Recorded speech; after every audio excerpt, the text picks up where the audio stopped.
Hello, gentlemen, and welcome back. Oop, I'm sorry. My headset. First of all, my headset's cutting out. Second of all, didn't realize nothing was on the screen. Check out my audio. I am your gracious host, the Armchair Guru. And today we're gonna be playing some more Mass Effect.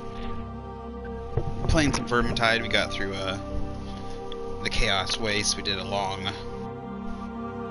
stint on Legendary, and that was fun. I baked some pizza. It's cooling off right now, so I will take a small break to eat that in a little bit. Probably should have done it before, but I just wanted to get to playing. Somebody sent me a message on Twitch, and I have no idea who it is. I have no idea who it is.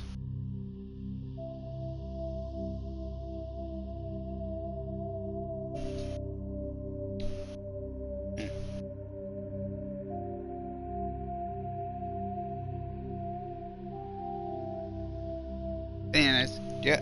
Just a second. Bananas, do you have to go potty? Do you have to go potty? Yeah? Okay, let's go outside. Right before we start, I'm going to take my dog out real quick. We're going to go ahead and let the game load up while that's going on. I'm just going to take her out the door. Give me about not even 2 minutes. Maybe a minute. Last time we finished up with... I can't even remember the name of the planet. It starts with an F. But we finished up with the last planet before Virmire, I think. There is one more place we have to check. The Agos Beta Cluster. So give me 1 minute. I'll be right back. Take my dog outside real quick. And we'll start playing.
And we're back, just like that.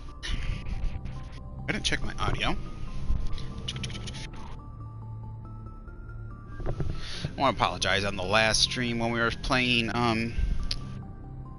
Vermintide, we had some really bad connection issues because the game's peer-to-peer, so unfortunately stream dropped out. We finally eventually got to a point where we were able to stay connected to each other for more than an hour at a time, or not even like an hour. Like it was dropping out like 15 minutes, 30 minutes, 40 minutes, like it was all over the place. So how do we sound?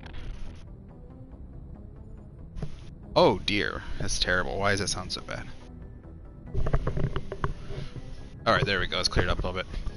Alright, if that didn't come through, I was saying apologize on the last stream when it comes to Vermintide, if you see that at all on YouTube or on the back play on Twitch. We were dropping connection to each other quite a bit, so yes, it's gonna come in like there'll be like a half an hour segment, half an hour, 40 minute, and like a 15, and then finally we got to a point where we stayed connected for about 3 hours when we were playing on Legendary. So.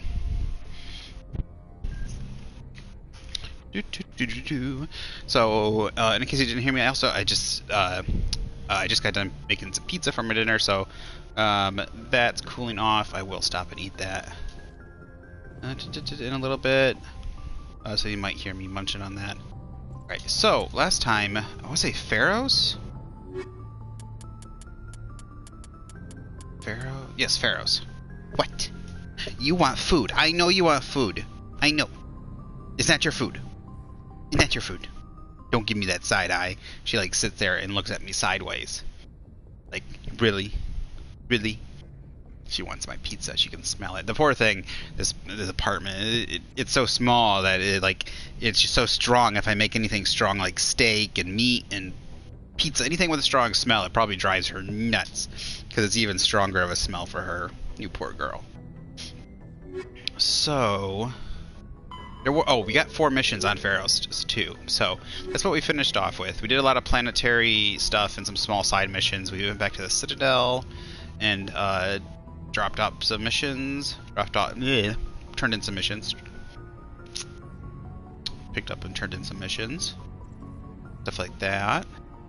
Alright, so we're gonna do these. Geth attack. So Pharos, I like Pharos. Pharos is pretty cool. The plant thing there, controlling people, I love that part. Like, I think a lot of those major story parts are pretty good writing. I really like that in Mass Effect 1. Those are the kind of things in like sci-fi that I really like. Like, they're not super, I mean, they are action-packed and stuff like that, but like, I don't know. It feels, it feels more Star Trek-y, Star Wars-y, like old school stuff, this Mass Effect 1 than some of the other games. I mean, Mass Effect 2 and 3 still feel it, but like, because it wasn't so focused, like it had more of the RPG and a lot more into the talking and stuff like that, and much more into the conversation and like trying to figure things out and doing things, then I like it. And even like I said, it has a little bit of a Star Trek-y feel with like some of the creatures and the plant life creatures and the weird things. It's so, ugh. I like it. I like it, but it's creepy at the same time. So, all right. So Virmire and Race Against Time are the main missions, but we got these ones. The thing is Race Against Time says you need to explore Pharos, Noveria, Artemis Tau cluster, Virmire. I don't know if we've gone to the Artemis Tau though. So let me grab. We're gonna check out the Artemis Tau cluster, and I'm gonna grab my dog a bowl of food.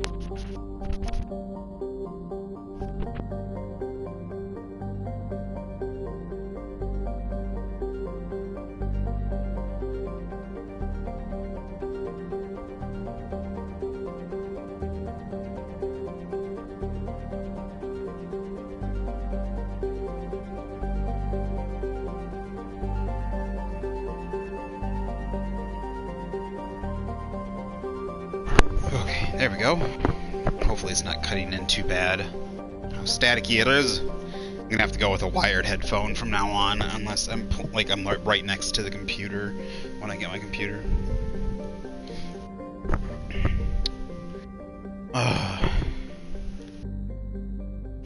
Even then, I'll probably plug my PlayStation into the computer and run it through there to capture it.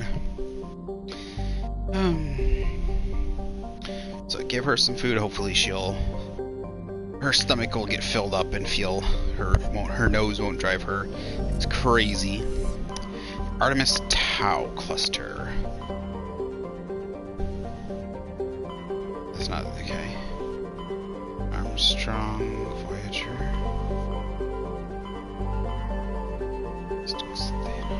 Row. Have I been to the Artemis Tau? Sparta? I'm gonna find out. So the thing I'd like to do before I like hit up like the major thing, I know Virmire is a big checkpoint just because I played the game before, is I like to go through each of the systems and just kind of check the planets and see if there's anything I missed real quick. And it's easy to check. Just like you check a couple planets, and if most likely if that's why I really wish there was like a check mark thing, like, you know, like message coming in. Message, like things discovered and stuff. Yeah, I don't think we've been to the Artemis Tau. I'm glad you were in the area. We've got an emergency situation, and you're the only one I can trust to get the job done. Excuse me. I am drinking. Now, don't get angry at me. No, I wouldn't really give a fuck if you did anyways. Someone who was who was a chef that I was playing with, or someone that was practicing to become a chef, I'm not sure. I call it kefir, but it's like what is it? You're just gonna hear me drinking it in the background. I call it kefir. Oh shoot, that's a bad word. Yeah, isn't that? Oh, okay. I really didn't mean to do that. That was, but that's how it's spelled. I swear that's. I think that's a bad word for in South Africa for black people.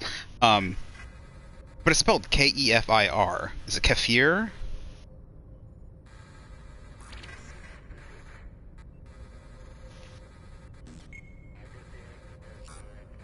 Kefir.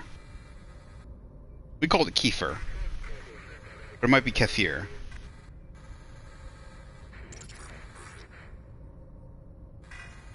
I think he said it was pronounced kefir. I think that's a bad word. I think that's that's the N word for black people in South Africa. I can't off the top of my head just because I think so. I might be close but not right. Like it might be a similar spelling but not the right pronunciation. I don't know how you pronounce this. It's like a low. I think it's like Hebrew or like I think it's like. But I could be wrong. But I thought it was something that was like a something that like Jewish people or Hebrew people, like it came out of the Middle East. I thought it's like cultured. It's like a cultured milk drink. But yeah, it's really good. I'm gonna get really in trouble. Someone's gonna freak the fuck out that I said that probably. I might be worrying though. It might not even be the right word. I'd say the N word. I didn't accidentally PewDiePie it. How can I help, Admiral? Biotic fanatics have hit a medical research station with a psychotropic drug. The drugs have temporarily driven researchers crazy, and the biotics are effectively using them as human shields. So if I shoot everything that moves, a lot of researchers are gonna die. Exactly. A normal team could handle the biotics, but a lot of innocent researchers would die during the operation. That's why I contacted you. I'm hoping you can keep the casualties to a minimum. I'll do everything within my power to bring those researchers back safely, Admiral. I know you will, Commander. I'm sending you the station coordinates now. Fifth Fleet out. I think we're taking Aiden Kalenko. Is it Aiden? Aiden Kalenko? I think we're going to be taking him with us.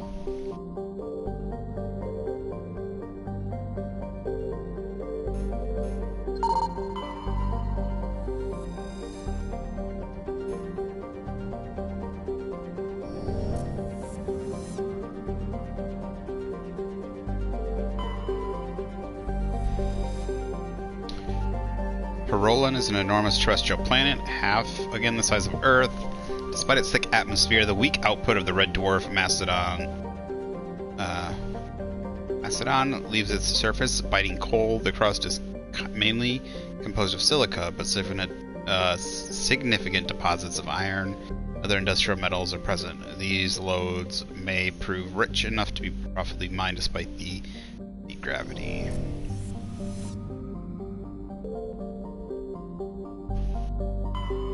Chargilla. Is this where it is?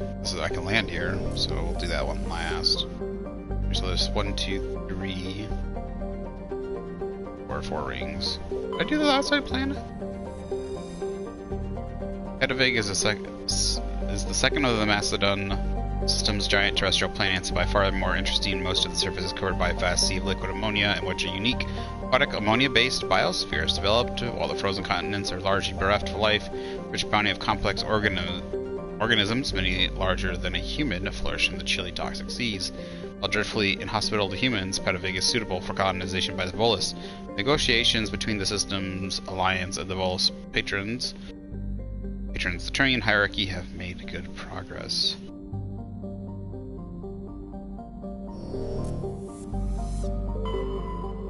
Yeah, the system's alliance must be like Earth and the planets, like Mars or something like that. Like other, that's what the alliance must be.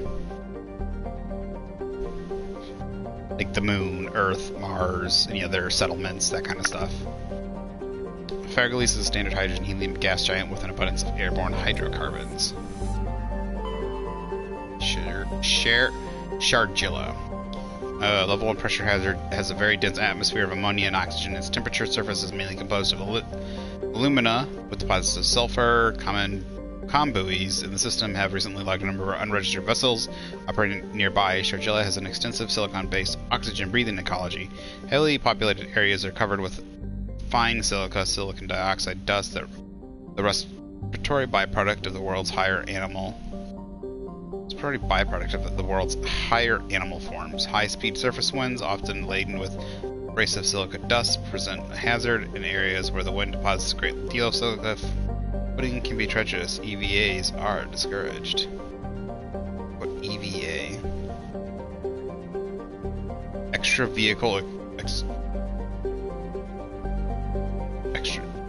external vehicle, extra vehicle, something. Like, it's like EVA, I like that word is familiar, but is this the planet? Is this where the people are gonna be at? I thought he said that they took a ship hostage, but maybe he said they just took people hostage. So we're gonna go ahead and take Kaidan Nolenko, not Aiden Kalenko. I don't know why I got his name mixed up. We're gonna go ahead and take him, and since we're romancing Liara this round, we'll take Liara. Take the girlfriend. I would just romance Tali all the way through, but I have no idea why they didn't allow Tali to be a romance option. Maybe because of the suit, but people who were so interested in her liked her so much. Damn it, what?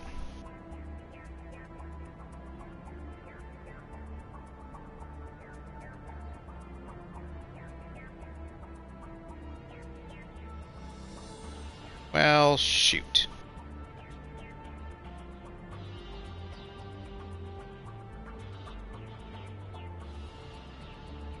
It says I'd already... It says I've already, done this planet.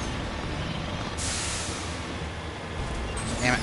See, that's what I really hate about, like...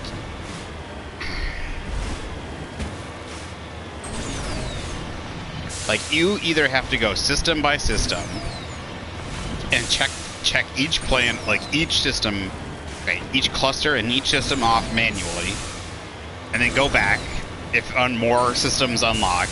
I wish it would just give you a check mark or some sort of indicator that certain things have been discovered, like so-and-so heavy metals, such and such stuff. Yeah. But I must have just missed that one asteroid then. Damn it.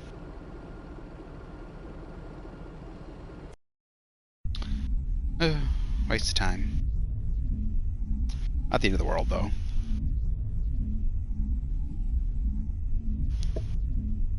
We'll see which one it is. I'll check the mission thing then. I'm just gonna call it Kefir.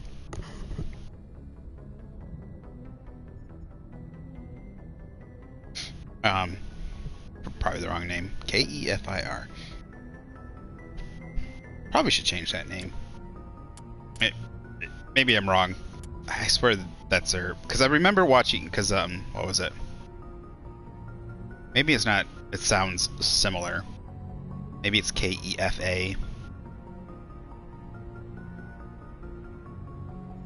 Like the bad word. Because I'm pretty sure I remember hearing the word, hearing it from,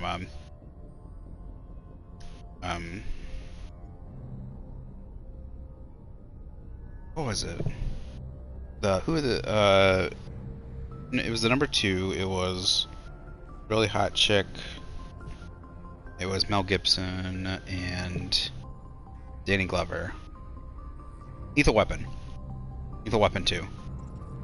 Oh gosh, that girl, that South African and Australian girls, like, they can have some of the hottest women I have ever seen. Like the girl in Lethal Weapon 2 that, like, his girlfriend that ends up getting killed. Oh, well, first of all, terrible, terrible move for killing her. She should have been the one that he ends up romancing all the way through. to Lethal Weapon 4. Like, seriously. Like, girl is... Oof. Like, oh. I don't know how many other sounds I can make, but damn. Anyways. Besides that, but yeah, there's a lot of racial stuff, and because I think apartheid, either during that time the movie was being made, or specifically, yeah, because that movie was made back in the 80s. I think that was to the medical base on Chohei, located in the carcass system of the Gates Gamma. Eliminate the biotics, while avoiding civilian casualties. And that's what I remember, because the bad guy, because it was a thing with him and Danny Glover, the bad guy.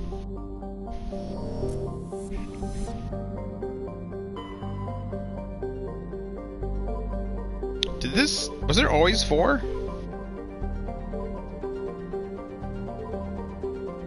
Wait, what? It's not even in this system. It's not even in this cluster. Okay, so it just needed me to travel to another place. Nausicaa. I'm pretty sure I've studied this. I've seen the system too. Just check this out.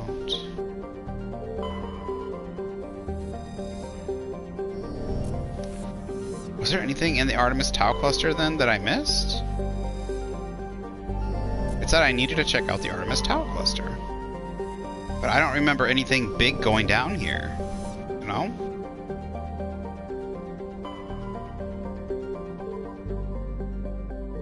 One of these opened up.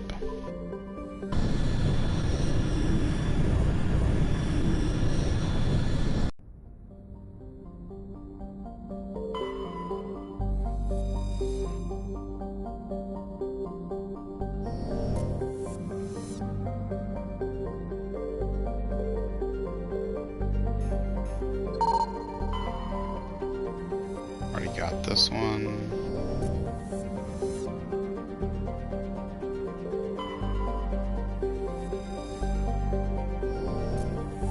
Would be nice if these indicators moved a little faster.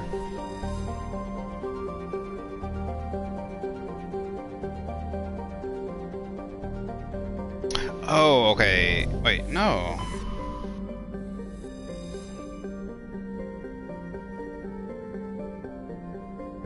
Okay, the Artemis Tau cluster is where you find her. Okay. Yeah. Her being Liara. So let me just check real quick and make sure.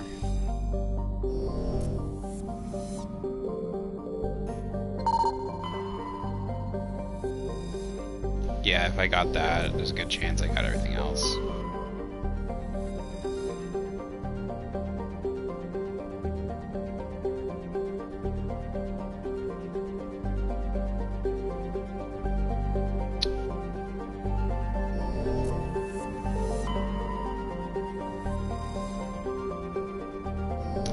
Tamalka, that sounds familiar.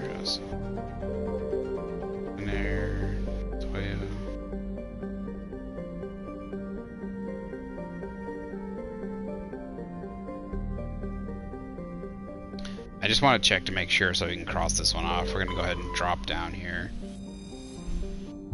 Make sure that we...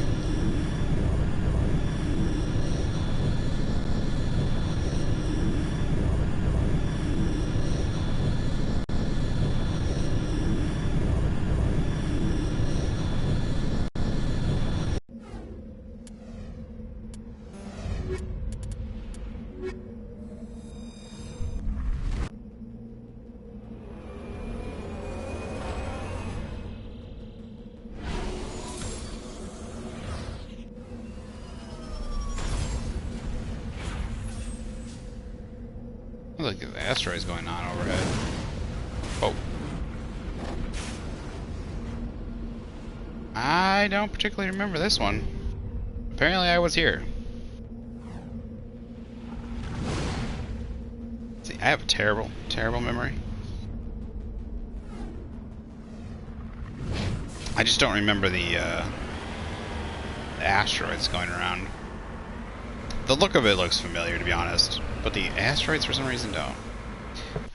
Alright, let's go up. I'm gonna go ahead and grab my pizza, and I'll go ahead and eat off mic when I'm chewing.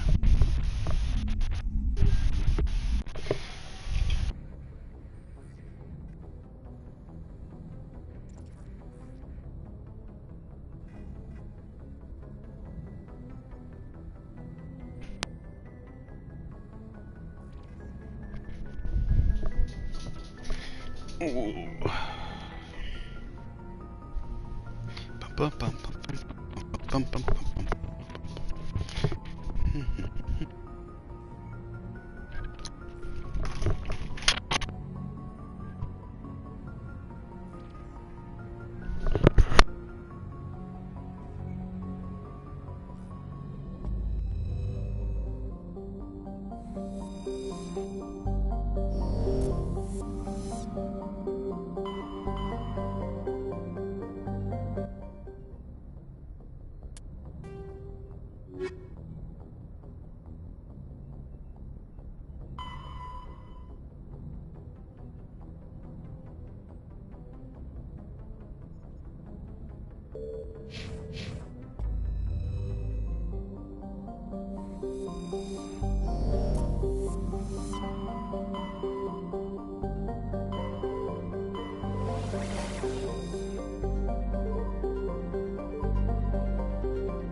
An enigmatic terrestrial planet, Zayarder, with a hazy atmosphere of nitrogen. Argon on the surface is scorching hot, mainly composed of calcium with deposits of sodium. 3 times in the last century, ships stopping to discharge at Trade Armas have reported geometric patterns of light on the dark side of Zayarder. Attempts at closer investigation prove fruitless. The lights disappear when ships move ships.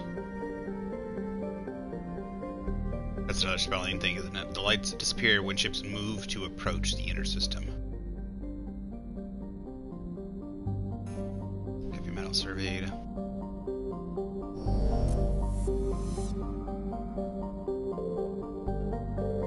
Just make sure. I swear there's one that has a Chohei.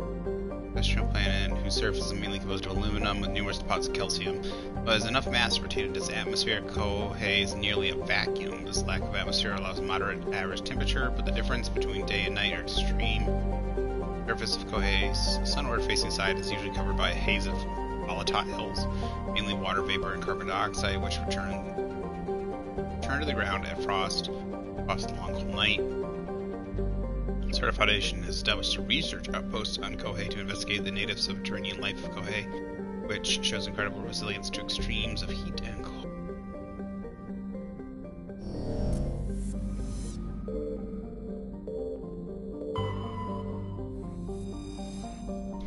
Mars is a small, airless, cratered terrestrial, lifeless rock quite similar to Luna. Its frozen surface is mainly composed of silicates. One hemisphere has several seas of dark basaltic rock.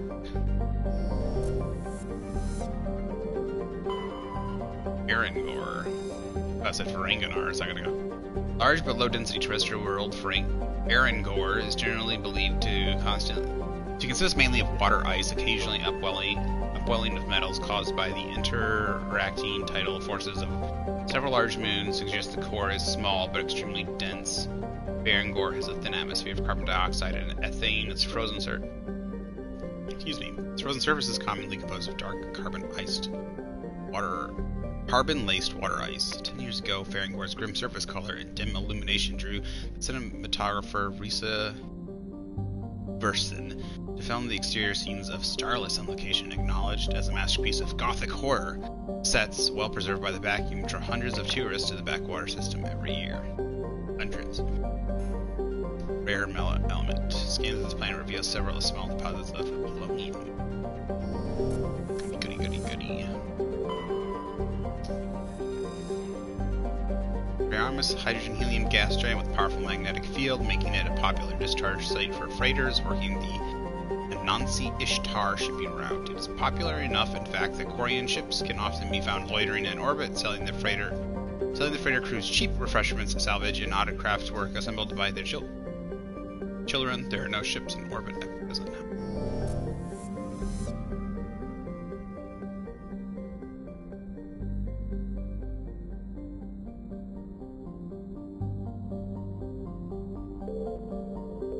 Guess we're going to Kohei.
Signal science base.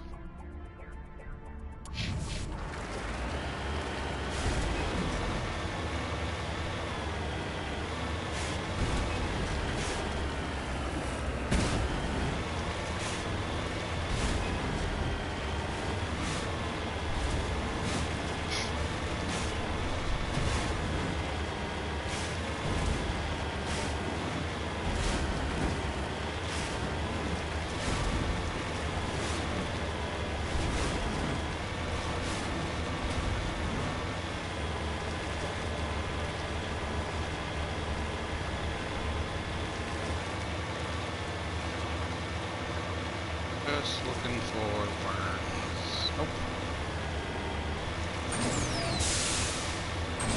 No, I don't know why, but I almost scared myself there.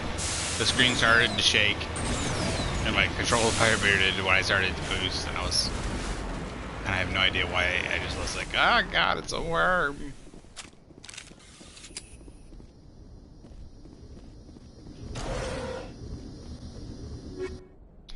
Scram rail, shield interface.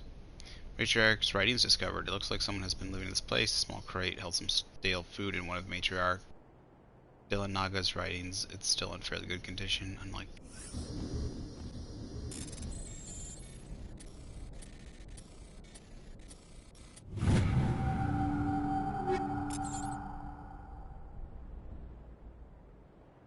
What? Two of them in a row? Not clear who owns this container, but you discovered one of. Really? That doesn't seem right, but. Okay.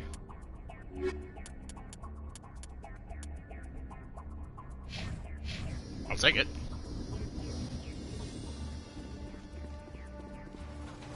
Feel like we're about to get jumped. Transmitter tower to you. Close to the transmitter, your comments pick up a recording of a wistful string quartet. Arouses them down. Whoever lived here, been back for some time. The crates are girdled with Kohei chalky dust, and the status lights the shacket. Area map.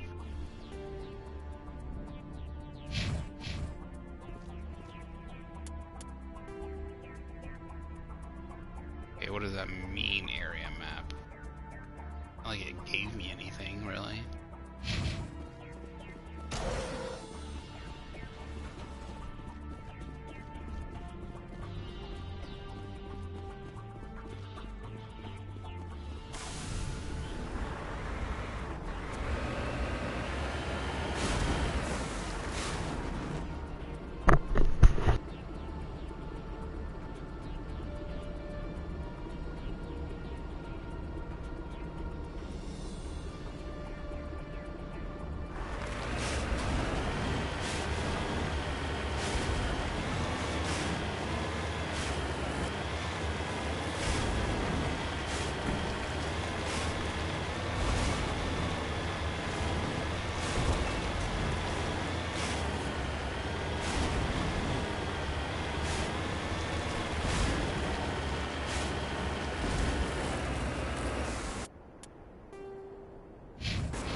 I'm on my way.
Okay.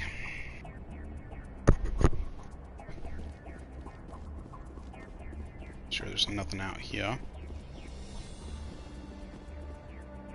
Doesn't look like it. Let's switch up between weapons. Let's go back and forth. Shotgun and pistol. Okay.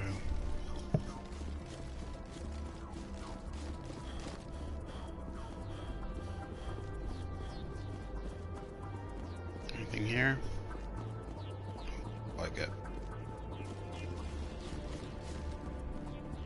I was gonna say,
I can't remember what happens to the gear on Kaidan when he dies. Do I lose it?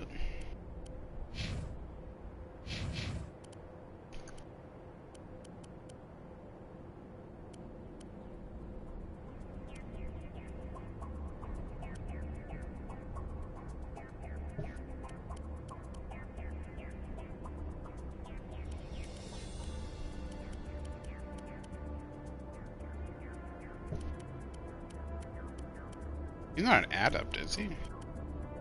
No, he's like a vanguard. No, he's a engineer. That's why he has the Omni tool.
Need to get better armor for my guy.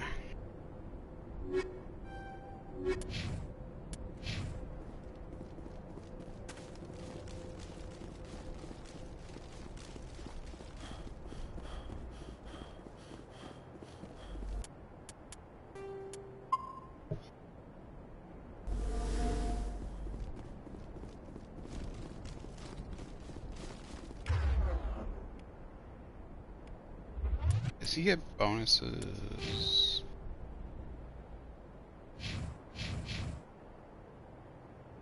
Get a bonus than anything specific, so.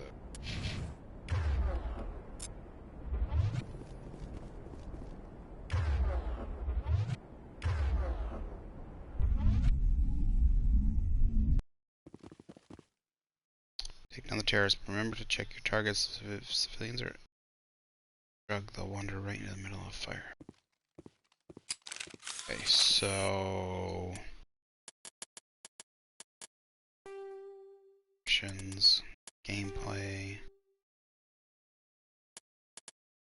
His powers could.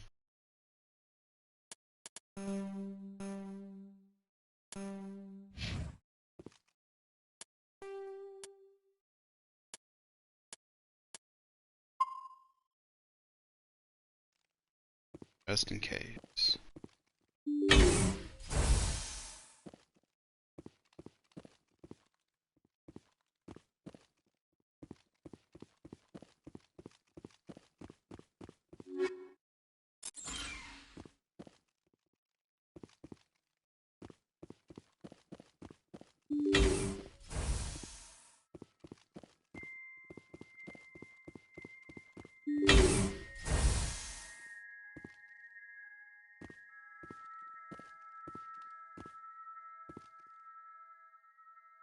Jeez.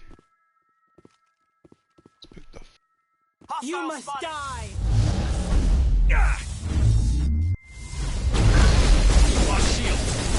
Wait, what? Did they just...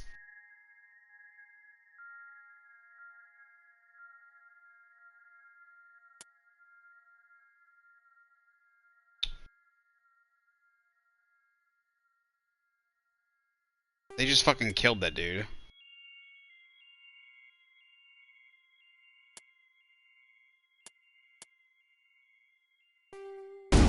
I wasn't expecting them to do it. Shit.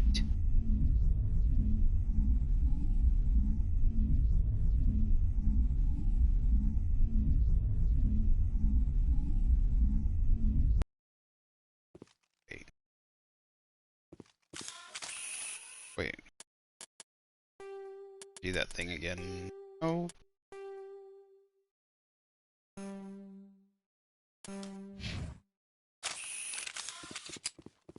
Alright. I have no fucking clue what to do here. Like, I was thinking, okay, I gotta watch my crossfire, sure. But not them. Like, Jesus fucking Christ.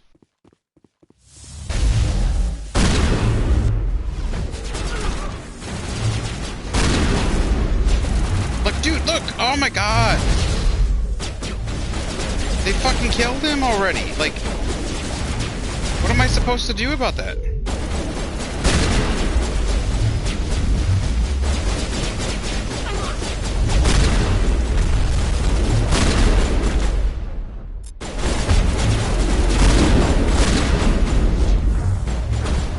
Seriously, what am I supposed to do about that? Like, they just spray and pray, like... Oh... Maybe I can lead them away. Maybe if I go to the right, they'll use their biotics somewhere else.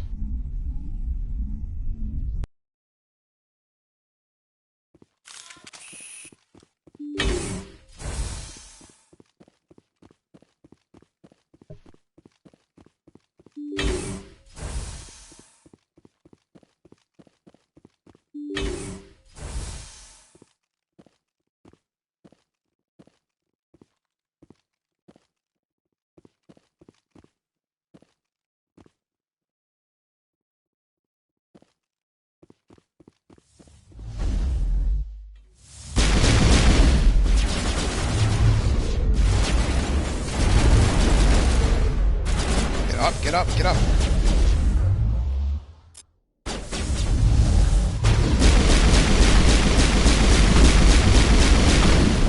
Damn it, well, that was, I think that was working better, but I gotta find some AI. The AI is not great in this game. Like, they just fucking bum rush you all the time. I mean, that kind of stuff is what improves in the second and third game, which I really appreciate. But, yeah. Alright, third time's a charm, I think. Hope.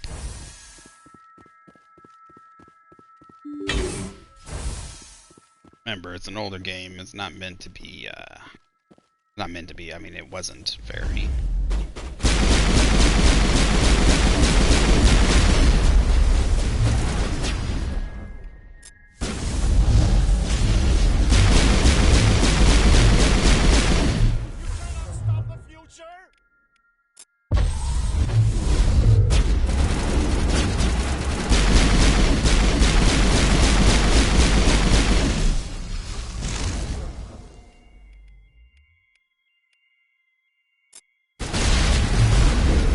That little fucker better not just...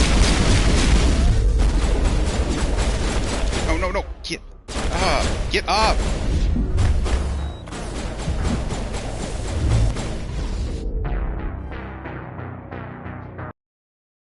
They just fucking rush you.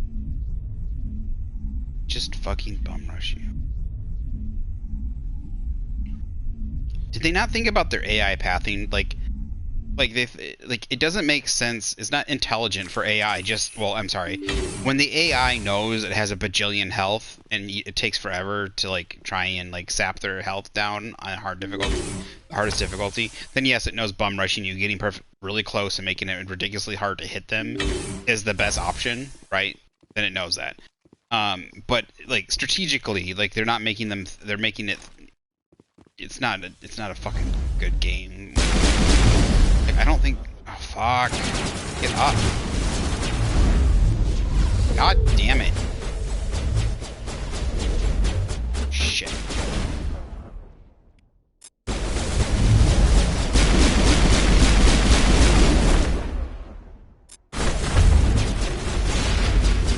No, don't. Fuck. That asshole just blow up a container and kill that person. God damn it! Just...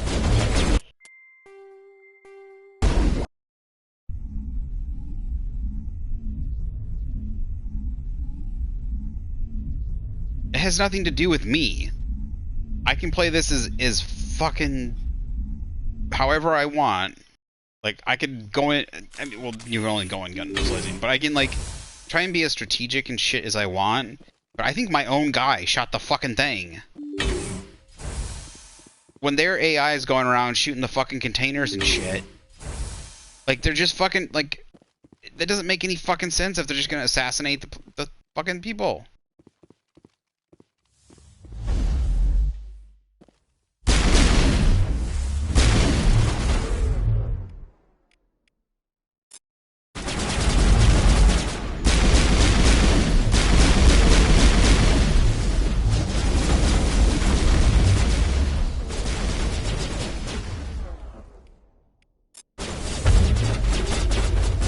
Draw them away, maybe? Swear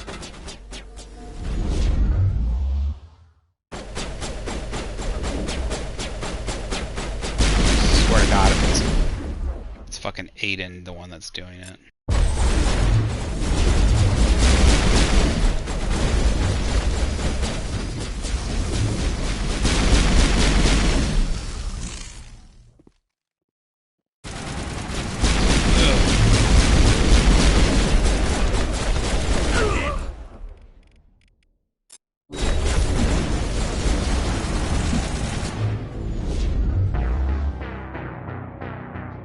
Abilities don't work instantly. They have a fucking huge delay. So stupid.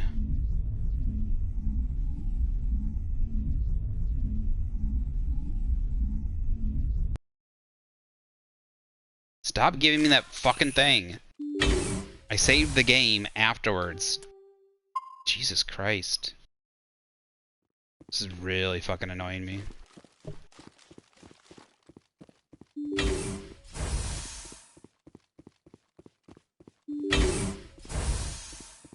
This is probably one of the worst missions. Especially on the harder difficulties. This is where the bad AI super shows.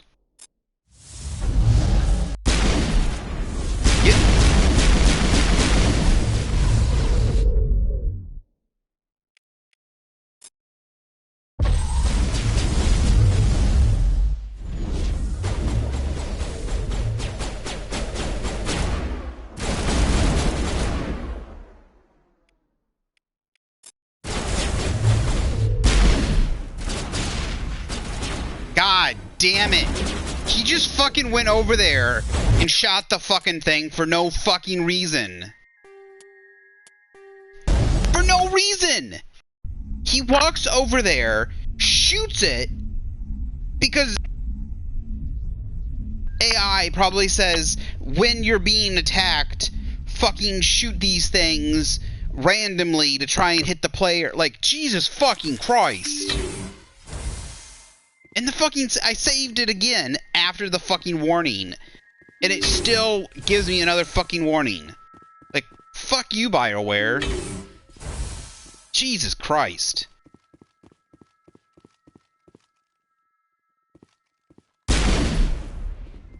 Assholes. You know, you could have probably fixed this shit. Rally round. What are my teammates doing?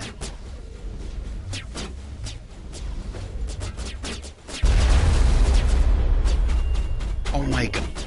They just blew it up. They blew it up for no... They just blew it up. Nobody's near it. Nobody's around it. They just like, oh, we're gonna fucking blow it up. Just gonna fucking blow it up. Which one did they blow up?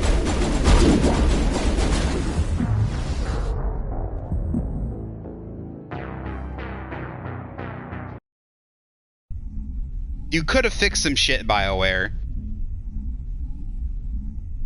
Like, with every single fucking flaw in this game. Like, don't get me wrong. I love this game. I played it so many times.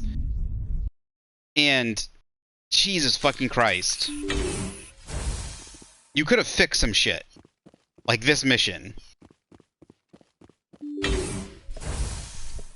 Like, you could have moved all the people. You could have taken out the fucking exploding things. That would have made sense.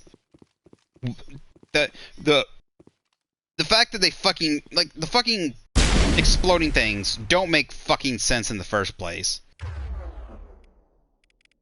When the AI... It says, they tell you to be careful, and the AI is the one that's blowing them the fuck up all the time.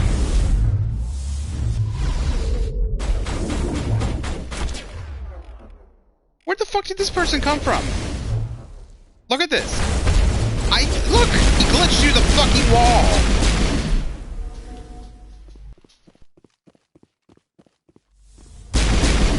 Don't you go that fucking way.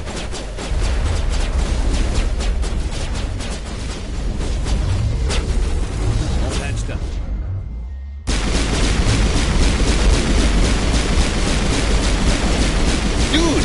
Dude, they are going through that barrier. Right there. They are just randomly going through that barrier.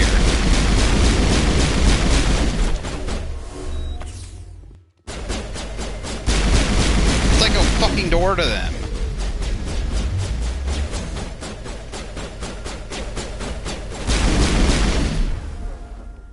Jesus Christ.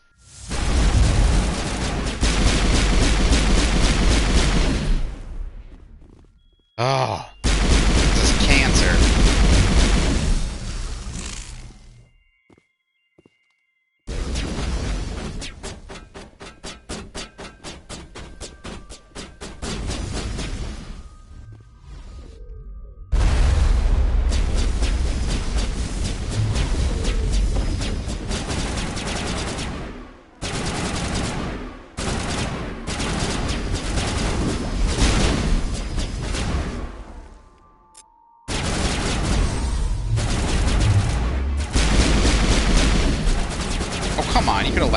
little longer. Jesus.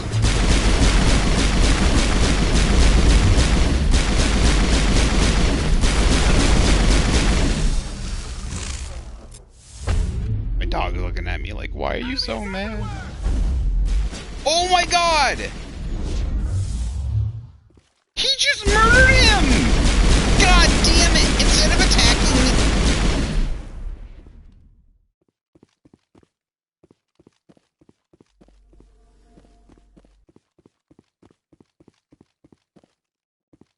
Instead of attacking me, he just purposely attacked him. I gotta be more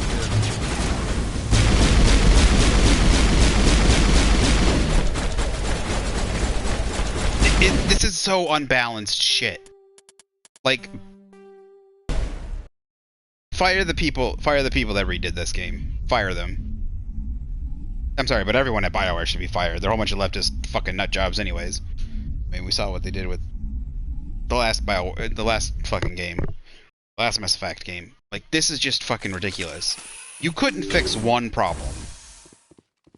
Like...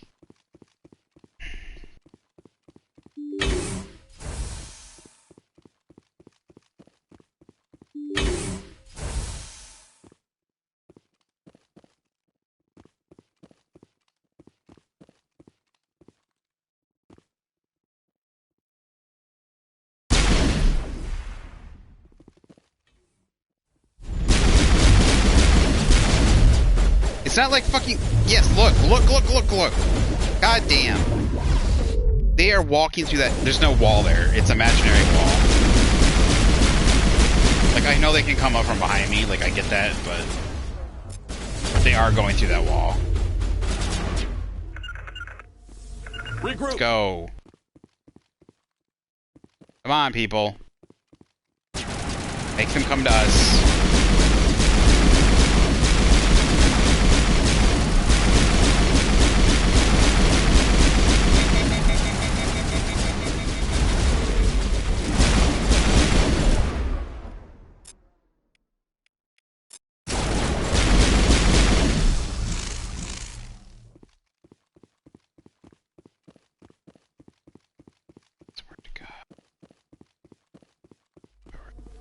Heart attack.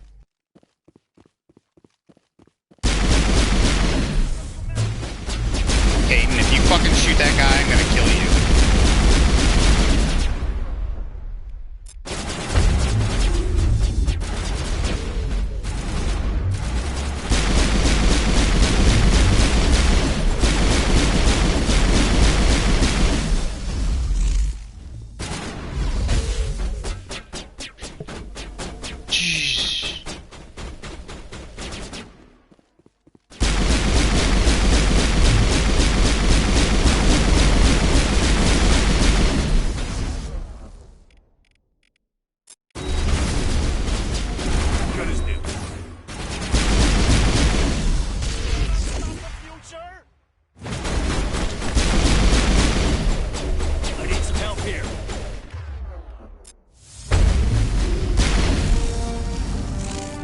Oh, thank God. All the civilians are safe. They're still chattering. Ugh. You should not have to fucking do that 6 or 7 times. I'm fucking serious. Like, first of all, it's obvious, like, they were coming through that one wall portion. So, I know they could come behind me. Like, I know that. Like, I'm not stupid. But, like, they were also coming through, like, that guy's body was halfway into that fucking thing. So they were obviously just cutting right through there. So where I thought I had at least a little bit of cover or something, like they would have to go along the long way, they didn't. They just were fucking cutting right through there. They might have even been shooting me through there.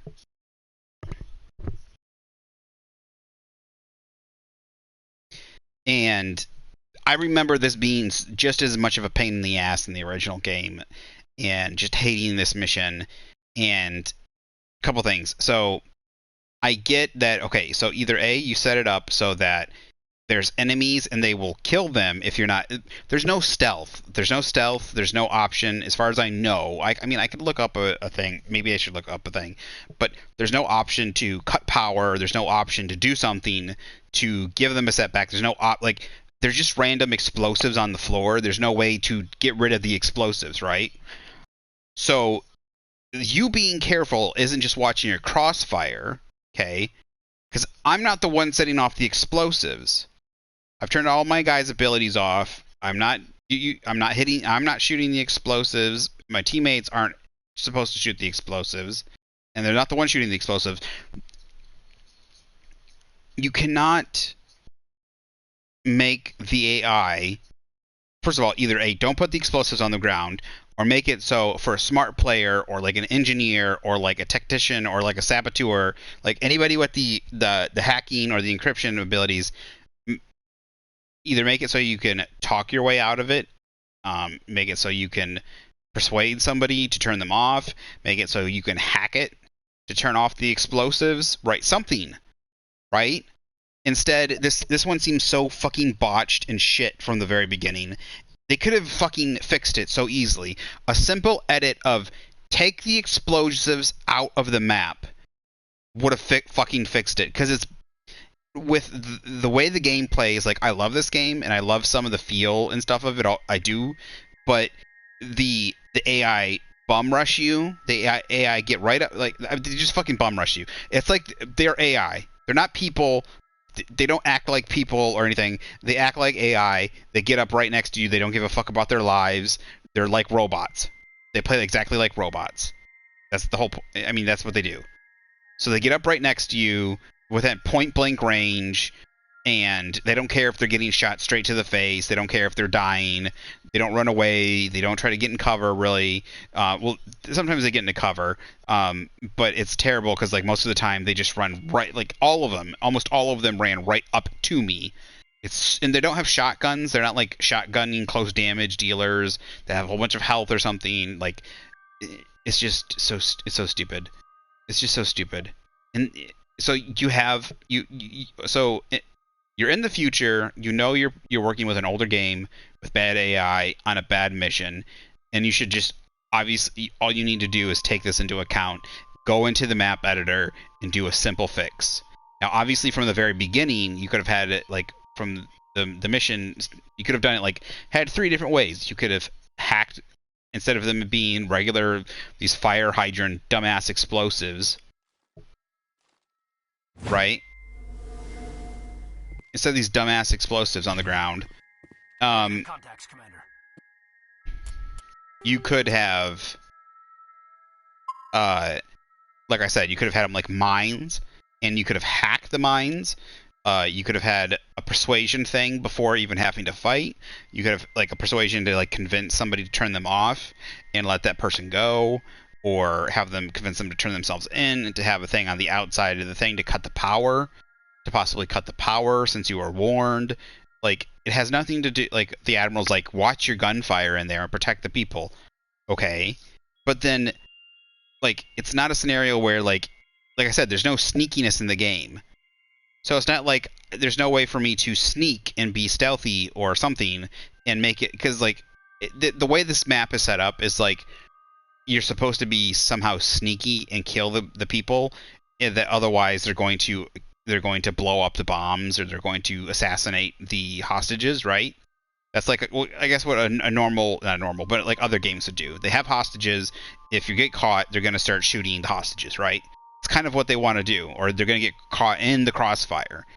But there's no way to sneak or anything. I have to go in, basically guns blazing. They didn't give me any other scenario, any other situation or scenario.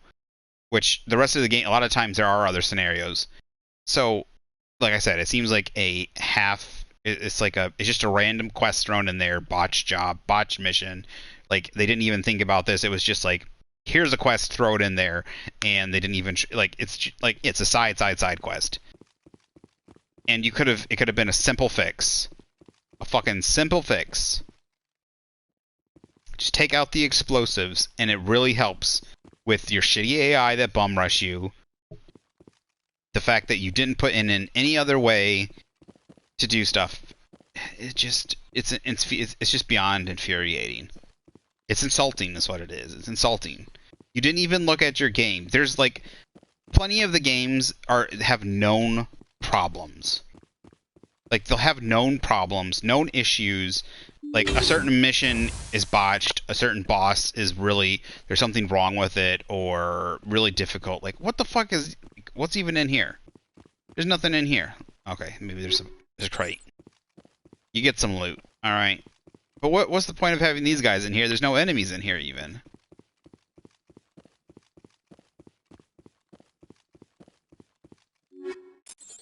It's just the loot rooms. Is that it?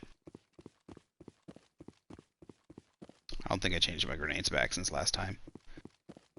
But when games do stuff like this, especially games that I love, like, I'm gonna be harsh on this because they had a chance to just, and that's what I'm saying. It's not. It doesn't require a whole bunch of coding. It doesn't require coding. It doesn't require a whole.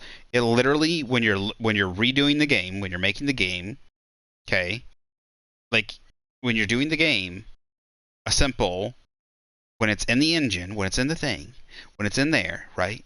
All you gotta go in. All you gotta do is go delete, delete, delete, delete. Like, that's all you gotta do. Like, it is not that hard. Like, it would probably take an hour at most, right? Maybe. Like, I'm just throwing a total bullshit number out there. I don't know, but I'm saying is, like, it would take barely any time. Just fucking get rid of these, because you know there's no fucking way. Like, oh Jesus Christ.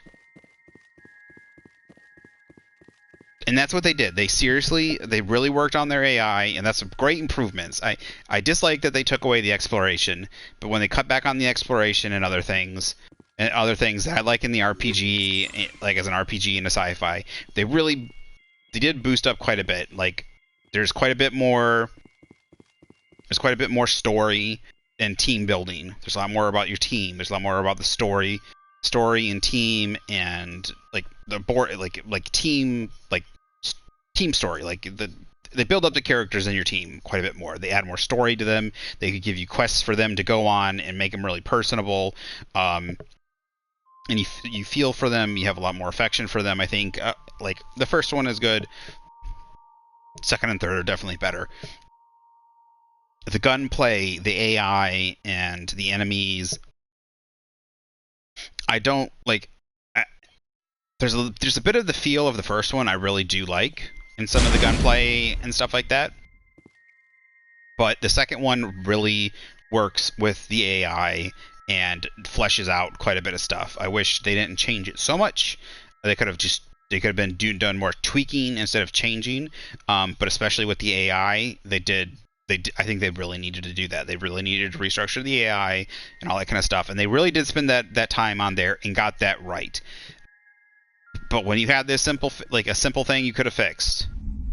The other thing too, like, you could have really done the long haul, and you could have done a simple thing, and you could have done, like, I would have seriously appreciated it. It would have been a huge thing, is add in an extra step in the quest where you can simply do a hack and turn off the explosives or something, or like it would have done a little bit more. It would be a little bit more work, but it would have been hugely appreciated. Somehow fix it. Like, there's probably 5 to 10 quests. Not all of them are big. Like, there might be 1 or 2 medium to big quests in here that have some really big, like, issues. Like, either are really annoying, have really buggy problems, or really too hard and shit like that. Ugh. I just remember every single time I play, it is just not fun. It is a pain in the ass, and I'm fine with making things difficult, but that's just not difficult. It's just fucking random chance. There's no ability to have them not catch you, as far as I know. If there was a way to be stealthy and have them not catch you, then maybe. Okay? But as far as I know, there isn't one. You have to get rid of the AI. You have to kill them. You have to get rid of them. There's no talking your way out of it. There's no, like I said, no other options. And there should have been a list. They should have, again, what couple things need fixing that we might be able to tweak? What couple things? You know? And what simple fixes might we be able to do? And this one is, if they even, this is like, you know, they've never played their own game. This is when maybe, you know, a developer, maybe they've they beta test it maybe, but they never actually played through their own game. Like they've actually played it. But like I said, I don't even know if... Oh shit, there we go.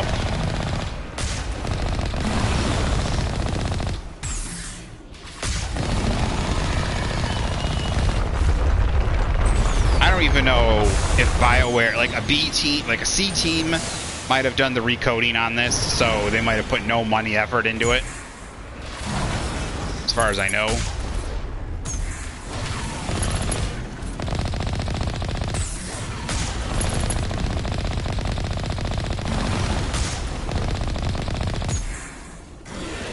It might have been a C team. I don't know if they went outhouse like Activision does with Spyro and Crash Bandicoot, and they hire out to Toys for Bob or Bob for Toys or something. Which Toys for Bob doesn't do a bad job, to be honest. There's some issues. There's some things I have issue with probably with them, but I'm not gonna give it to them too bad. For as much work in remaking the game as Activision has them do.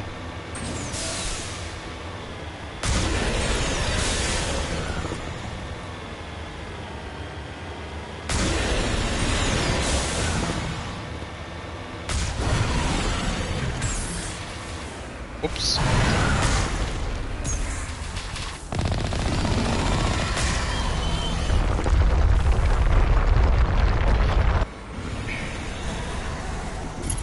But if it was in-house, all they had to do was a simple playthrough and be like, these are the playthrough of all, just a playthrough of the game. And they obviously have the guide to their game. They know all the missions. Play the missions on easiest to hard, like on the hardest difficulty and the easiest, like easy, medium, and hard difficulty. Have 3 different people play it. Be like, these are the top three issues. Or like, there's probably just a list out there they could have found on the fucking internet. They didn't even have to play the fucking game.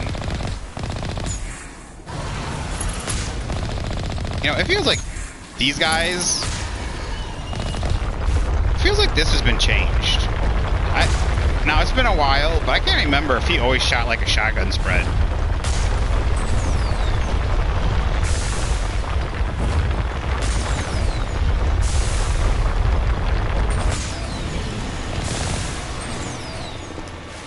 I can't remember if it shot like a shotgun spread or if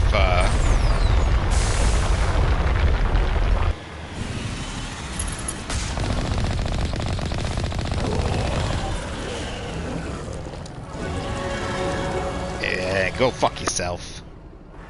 Go fuck yourself. Got him. Whew. I can't tell if he always shot a shotgun spread. It's been a while since I played, but that one little thing is like, did he always shoot a shotgun, or did he... I for some reason, I feel like he used to shoot one.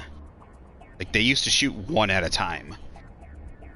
Or, like, maybe 2 at a time or something. I don't remember it used to be, like, a shotgun of them. Or if it didn't, like... I remember it used to predict your pattern. Like, not predict your pattern, but, like, if you were going in a straight line, it would shoot perfectly and hit you. Like, if you were moving and you weren't, like, zigzagging, if you were just going straight... it would be like a target bot, right? It would line up the shot and lead you and hit you perfectly. But if you just swerved, it would miss you. So the best thing to do would like drive forward just a little bit, like right before it shot, drive forward a little bit to throw off the aimbot. Drive forward because it's not like an aimbot from like like COD or something where like you shoot the bullet and it automatically hits you in the head. It's very delayed. So if you just go forward, it's thinking you're still going to be moving when the thing's going through the air. Whew. Still hate those things, Thresher Maws. Zay's a pain in the ass. I didn't expect to see one down here. I saw that other flat open area. That's where I expected to see it. Wonder if there's any planet with more than one Thresher Maw. You know, that's why I love Mass Effect 3 with the Thresher Maw. That's pretty good. I mean, Mass Effect, not Mass Effect 2. That's a little more. It's a little more tight-knit story, and I don't have any problem with that. But Mass Effect 3, look, Mass Effect 3 has a lot of problems, but especially early game when you're doing a lot of stuff with some of your old teammates, stuff with the Krogans and stuff like that. Like, they have like certain set pieces, like going and fighting with the Turians. Those are really well done and really well set up. I wish there were like some things in between. You know, some of the writing, obviously the writing at the end and stuff for Mass Effect 3. But there's a lot of those things are very well improved on in those areas. I'm not saying it always needs to have set piece like these huge set pieces or anything, but there is a question mark out here randomly. Interesting. See, I don't know why earlier, like, I found that thing and it said, like, it randomly said area map. Like, it made it seem like I was getting an area map update or something. Like, it was giving me the map of the area, but it didn't give me the map of the area. I already had, like, the locations of those 3 things. There is something out here. What is this? What the fuck? Why is there a random mercenary sniper?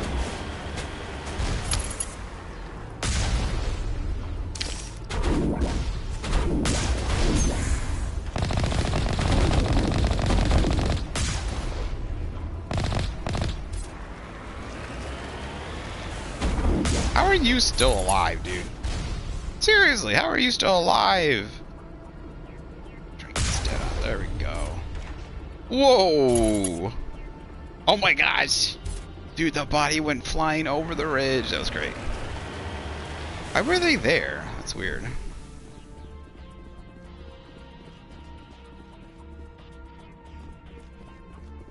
Is this possibly the people...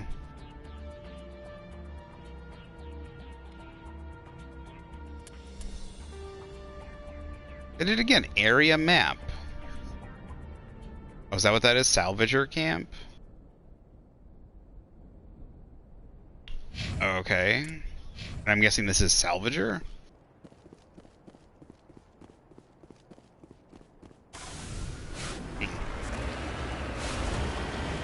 See, I know, like, look, that's what I don't want to give it a hard time. Like, it is a 2009, so it is a 13-year-old game, okay? But that's where the effort of today comes in. Ooh, there's a thing over here. I think I checked. The effort of today comes in, and like if they did the work in-house, all they had to do is the minimal work of Googling, like what are the missions in Mass Effect 1 that need the most fixes or have the most issues or like could do the most rework, or like what are the most annoying annoying missions in Mass Effect 3, and like a whole bunch of stuff, right? And like I remember playing through Mass Effect 1, sorry. And I remember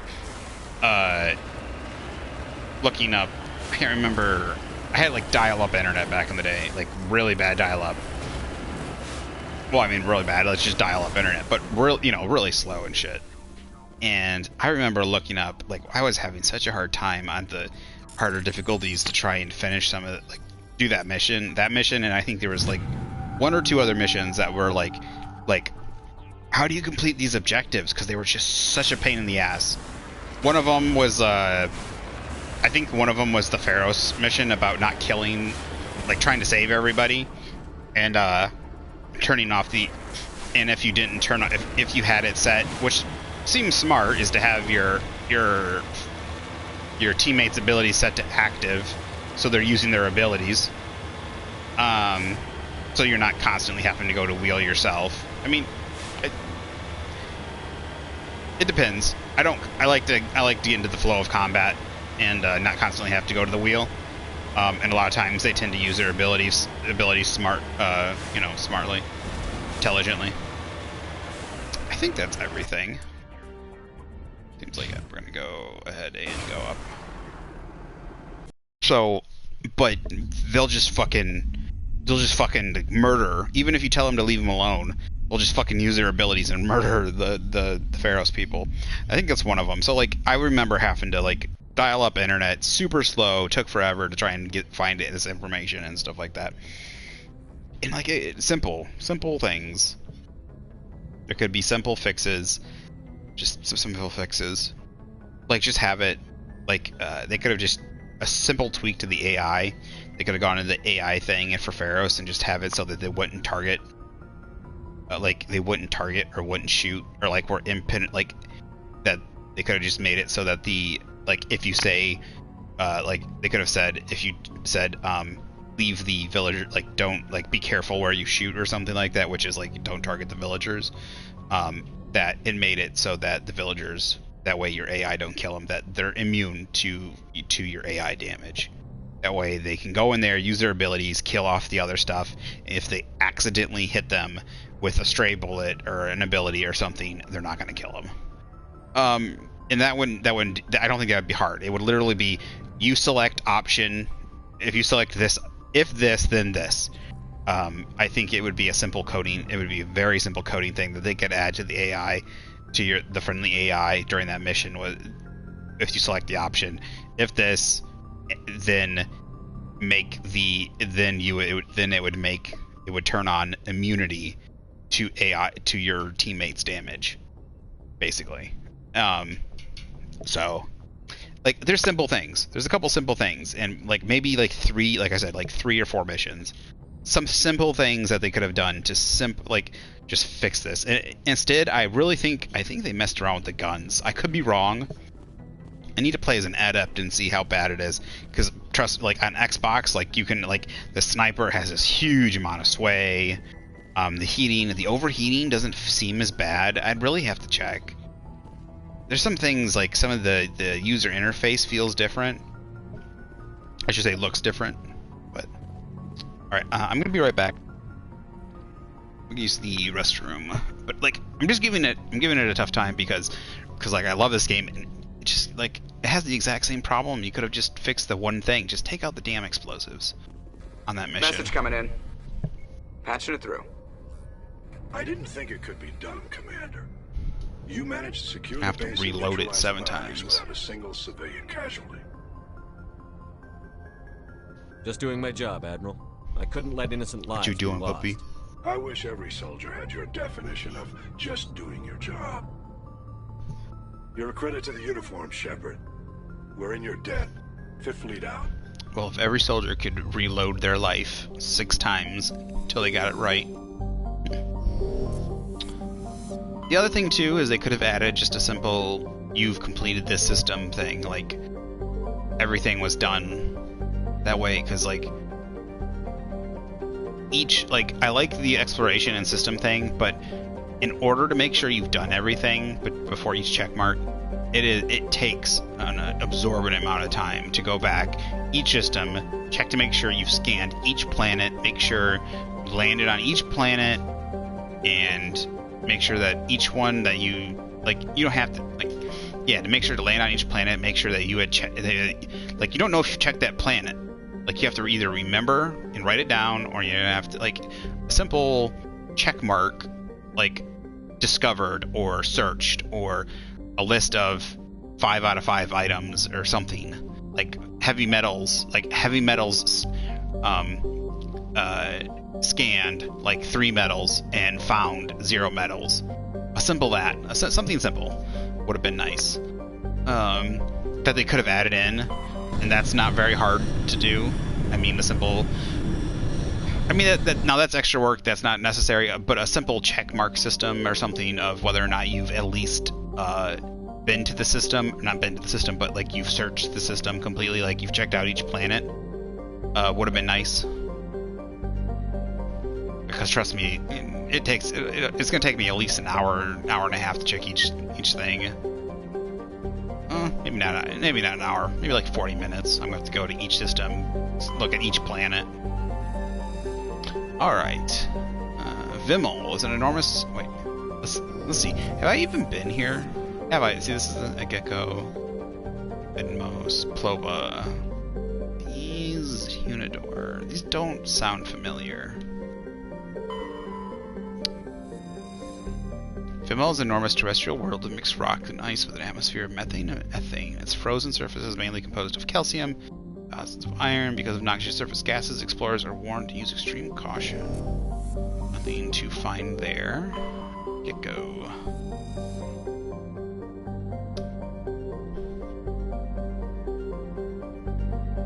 During the initial survey of Anatus system, only a single flyby probe was spared for the small scorched world of Ageko. I don't know if it's Japanese or Ageko. It revealed a planet unusually rich in heavy metals given its size. Ageko is standard terrestrial with a thin atmosphere of krypton and xenon. Its crust is mainly composed of magnesium, deposits cobalt, and other heavy metals due to extremely rough. I think I've been here before. I remember the cobalt xenon. But that could have been on more than one planet. Yeah, 2 gas giants. I remember that. Yeah, if I just look here. Ooh, what's this one? Modest terrestrial world with an atmosphere composed of nitrogen argon, mainly composed of.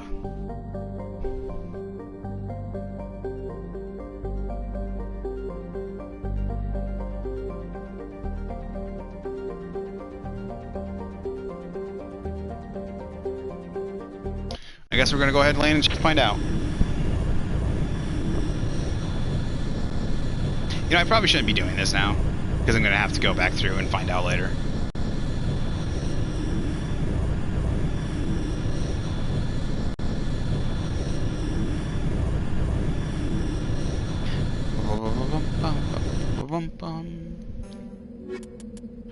Yara Tali. Tally ho!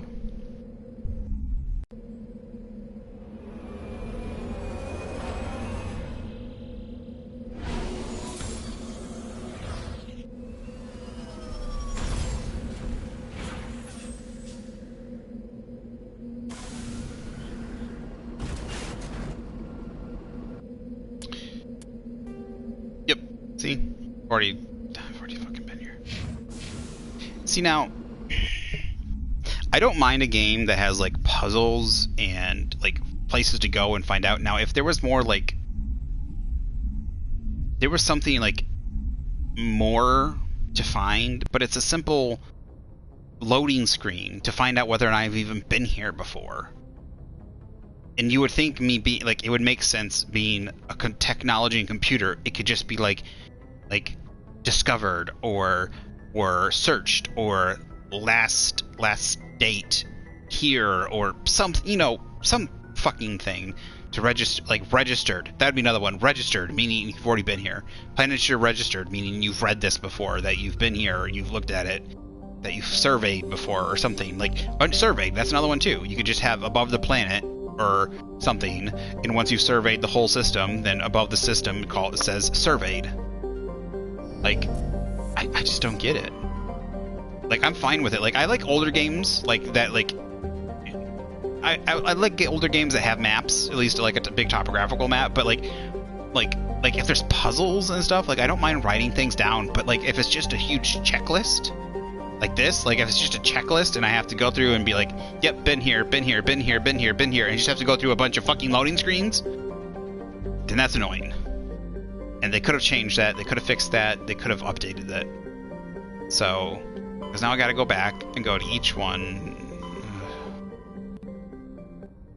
Because then I could miss something. And you don't want to miss something, but then it's fighting between, do I want to go through all the loading screens to see if I miss something or not? So, I will be right back. I'm going to use the rest. Using my headset's going nuts. Use the restroom and put my food away, and then I will return. Give me about 10 minutes.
Okay, we are back.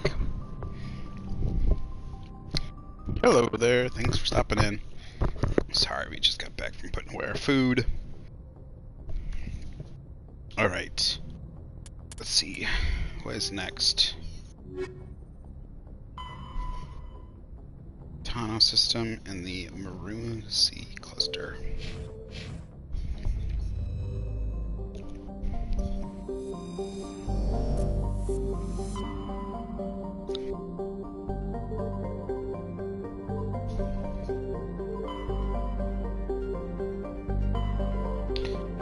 Maroon Sea.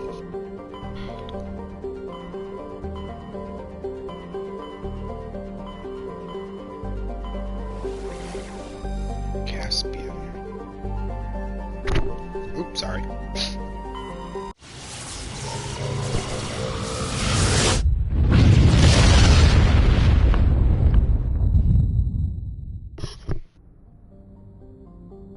Empty. Right, start by looking.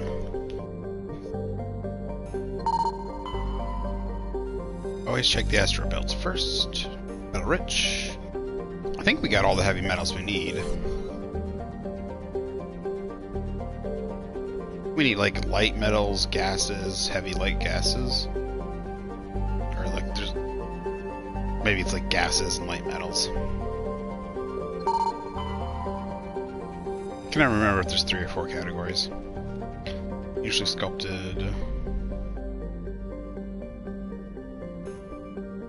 Lithium data disk. Perfect. Alright, that should be everything, probably. Start on the outer ring and work our way in. Supe. It's composition of an ice dwarf planet, but is unusually large for such a body.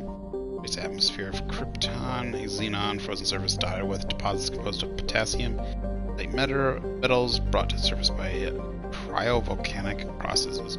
What is cryovolcanic processes? What's a cryovolcano? Cryovolcano. It's an ice dwarf, but what's a cryovolcano?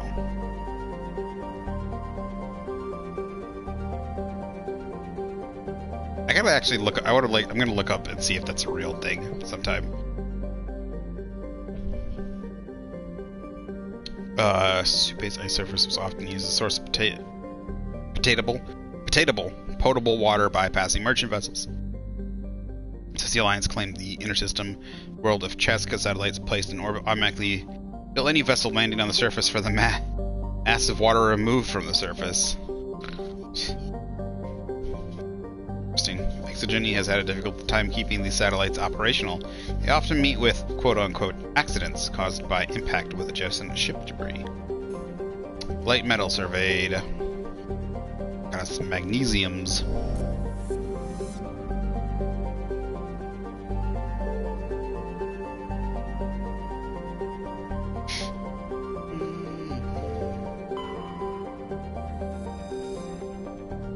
Yappa is a hydrogen-helium gas giant with unusual ruby color caused by containments in the atmosphere.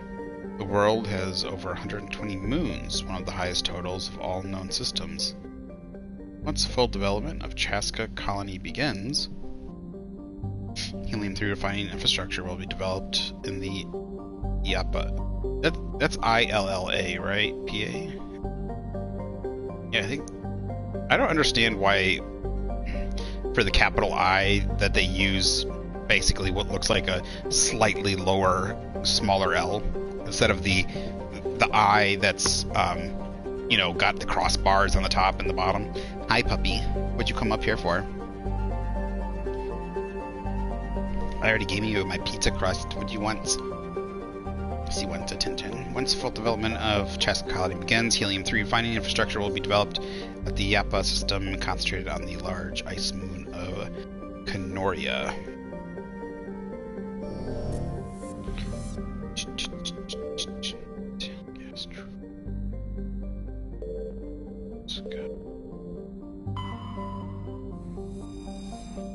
Craggy world of Ignis and basaltic mountains. Apo is racked by constant geological activity, while volcanic hotspots are rare. Continental plates constantly piling up new mountains, subducting old ones, causing slips along transform faults. About a dense atmosphere composed of nitrogen and carbon monoxide due to the constant earthquakes. Landside activity, surface exploration is not advised. Rubble-covered wrecks of a half-dozen expeditionary ships stand in mute testament to the planet's instability.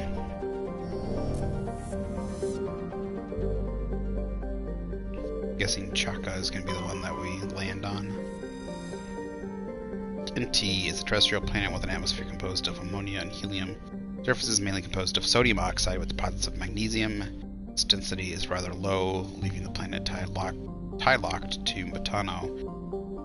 NT is a remarkable world, drawing little more than a cursory scan for surface pirates' anchorages when Alliance patrols enter the system.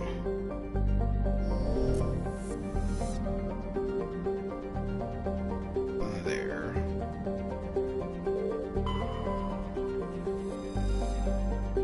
Chaska is a large but low-density world fundamentally similar to its inner neighbor NT. Like NT, Chaska is tightly locked to Matano. The same side always faces the sun, resulting in a scorching day side and a frozen night side. Temperate area around the Terminator. Temperatures average around 30 Celsius. Combined with the nitrogen-oxygen atmosphere, this slender band of habitable terrain allows limited colonization by humans. Chaska's ring is unique. It appears to be, for lack of a better term, a massive piece of alien installation. Chaska's ring. Night-day ring? Appears to be, for lack of a better term, a massive piece of alien installation art. The rings are made of small pieces of synthetic material and are almost invisible from space. From ground, they catch and scatter the light of Matano in picturesque ways. Not known who created the ring or when. Chaska is very early development, within a few pioneer teams scattered across the surface. Information is being collated about native hazards and ecology while a massive colonist recruiting drive is gearing up back on Earth.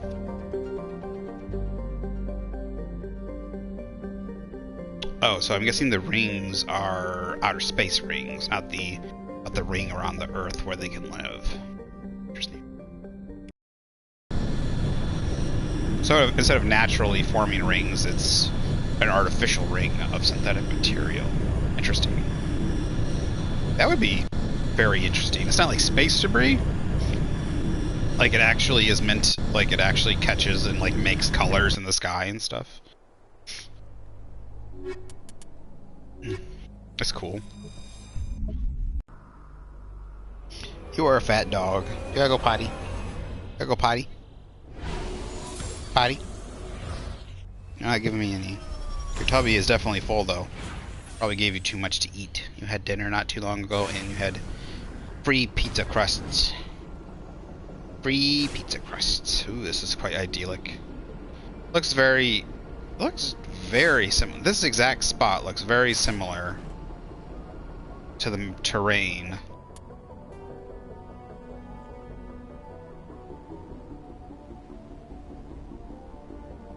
It's not discovered. That I didn't discover it yet, though. Let's go ahead and go north first, just in case there's stuff up here. I'm thinking of that other world that it had a hazard to it, because like the life forms were coexisted with one another, and if you took your helmet off and started breathing it, you would die. Even though I have a helmet that lets me breathe in space. What? Why don't you lay down? Just lay down. Lay down, dog. Poor baby. Ugh, she's getting tumors on. I hate dogs. Well, I don't hate dogs. I hate it when they get old. Puppies get old. Our other dog was a big Alaskan Malamute. He was a great dog, but I was a young kid. I wish I spent more time with him, but you know, I was a young, stupid kid. But I didn't spend as much time with him. I spent more time with him when he was older, especially in his last several years, like last 2-3 years. I spent as much time with him as I could. But they weren't indoor dogs; they were outdoor dogs, kennel dogs. But He didn't get as much affection as I should have given him. When I say that, I don't mean they were treated bad. I just mean like, not like this doggy. Like, he wasn't inside, always being the laugh dogs. Always getting attention, always getting pizzas. Getting the foods. No. No, he didn't. He did get to live inside for the last 2 years, though, because he was an old doggo. He was one of the last doggos, and he was an old doggo. Yeah. But then this puppy gets in. This puppy's getting old too, and now she got like a golf ball sized tumor. I'm sorry, baby. Not maybe half a golf ball sized tumor on her side. She's getting lumps on her tummy. They're pretty small still. They're like half a marble size. Still, you feel bad. We need to go for a walk. Yeah. Keep you healthy. Keep the weight off. Yeah. The doctor says it doesn't matter. Even if you give her as like zero fat food, doesn't matter. Anything that would be turned into fat. Anything you give her is gonna turn into the tumor. You can be as healthy as you want. So, but we still gotta give you healthy food so you don't put extra fat on that tummy. Used to be a chubby dog. Until we started going walking. Until you started exercising and stopped eating all the other doggies' food. She would eat all the. We had 3 dogs before 4 other doggies, and she loved to eat their food. She loved to get into the garbage too and other stuff. She was a pound puppy, little pound terrier. She would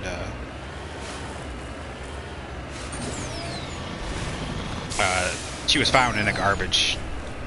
She was found. Well, I think she was found along the street, but that she lived off the street, so she had a big issue about staying out of the garbage. She does better now, though. She thinks she knows that she doesn't have to worry about her food. What? Why you whimpering? Why you whimpering? Go potty. Yeah, I see that tail. As soon as I said potty, oh, those ears went flat down and that tail started wagging. The tail started wagging. Give me just a little bit, okay? Just a little bit. We gotta find out what's going on here. We're gonna find out what's going on this planet, okay? And we'll go for a walk. We haven't gone for a walk in a little bit. We need to go back and start walking again, even though it's cold. It's cold outside. Stupid winter. Man, I hate Michigan. I hate it. It's a Democrat stronghold. It's freaking cold during the winter time. Like, it gets up to 100 degrees in the summer. It gets below 0 in the winter. We got leftists destroying our state. It's just everything. Poor Detroit. Poor Flint.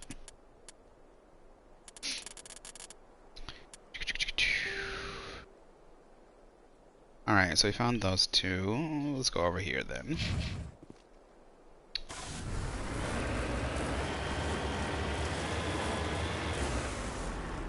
Oh yeah, this is the planet with the animals.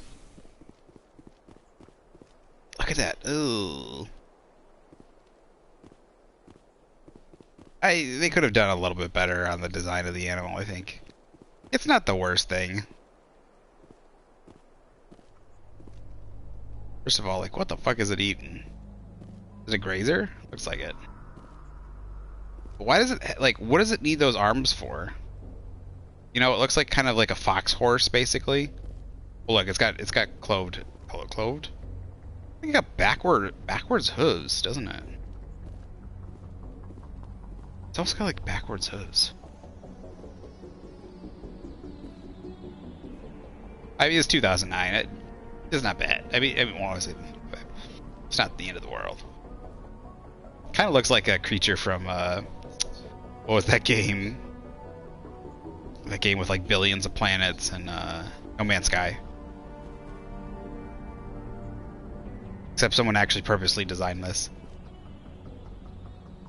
But just see, it literally looks like they took the horse of a body, and then threw like an anteater on the front or something, you know? And then gave it 4 arms. Like, why? Take the 4 arms off. What's the point of the 4 arms? You could have like an anteater horse. And I don't see the point of the 4 arms. Like, it can graze already on the grass. Like, what is it using the hands for?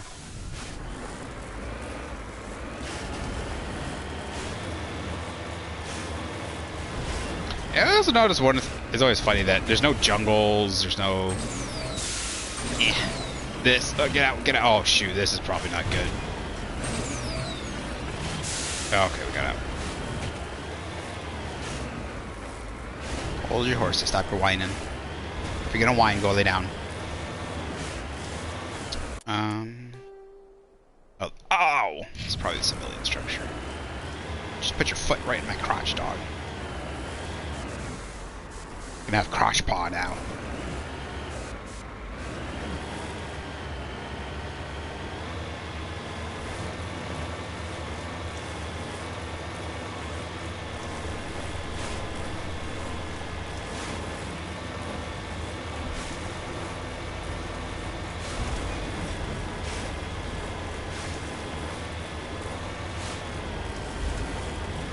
Just some trees. I don't even know why there's no bloody trees.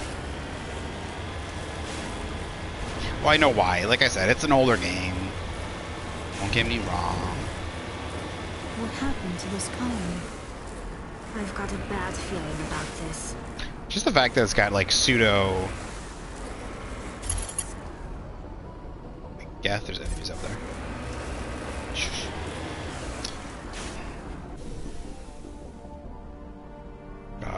Husk?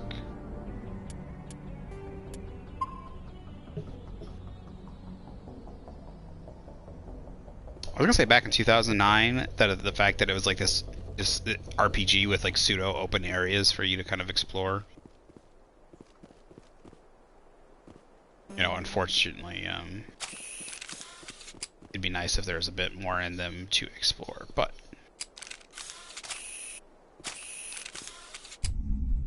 that's why, like in the second game, I was hoping like obviously they would build on some of the things like the world exploration. Still, why I really enjoyed. Damn it! Yep, husks.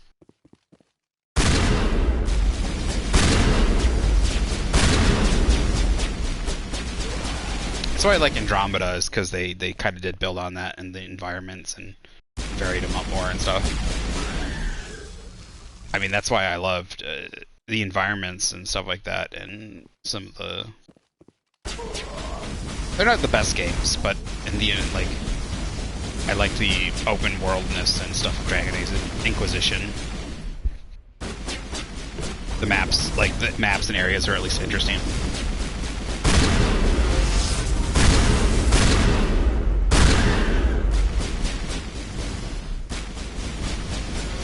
Bananas, stop your whine.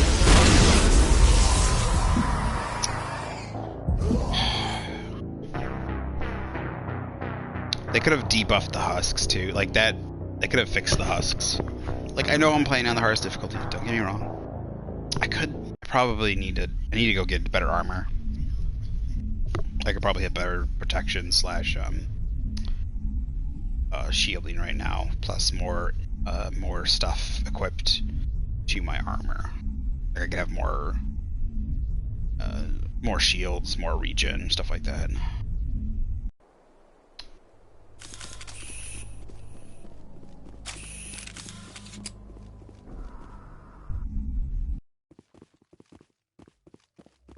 Yeah, I just made a mistake accidentally putting intimidation. Probably shouldn't have gone with intimidation. I don't know why I did. For some reason, I thought there were some scenarios where you could only use intimidate. There was no charm option. I think I was wrong. I think I'm wrong about that.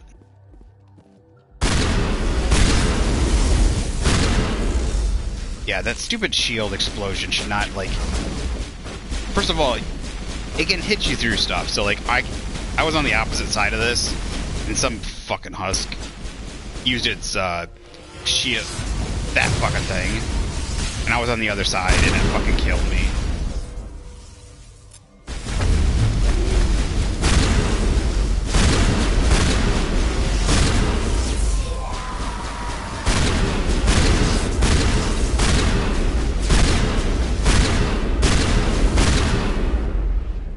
Okay, at least the shotgun's doing more damage, like really good damage. I have an okay shotgun at least. Yeah.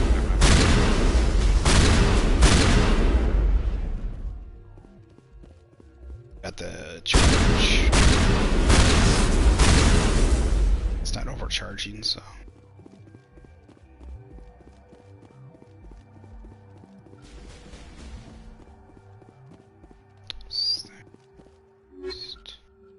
Storm 9 assault rifle sniper. Give me armor.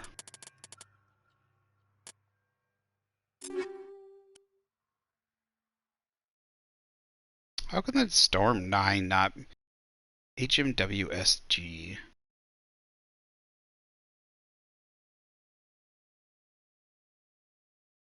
Oh, this is Spectre Master Gear. Interesting.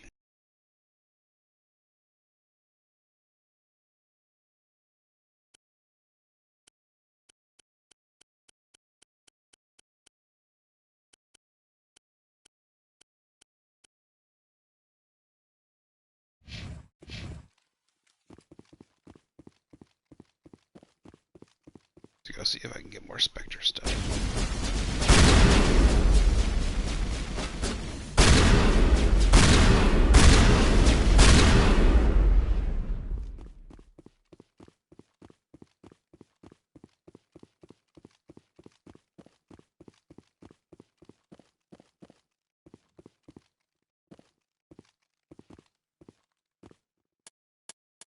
Totally forgot I didn't turn this back on.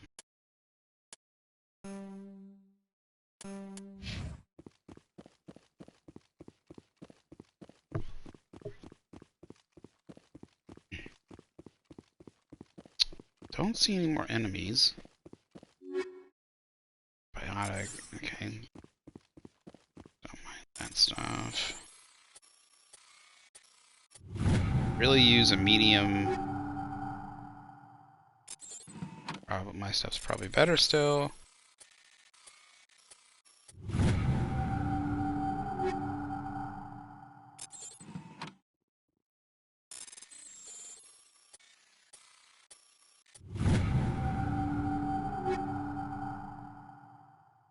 Still.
Isn't throw one like throw? Isn't that like slang for like jerking off in like England or something?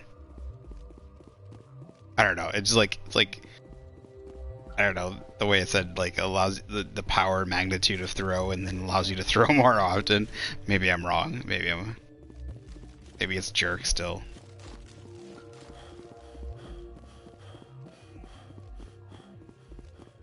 Okay, so we cleared these guys out.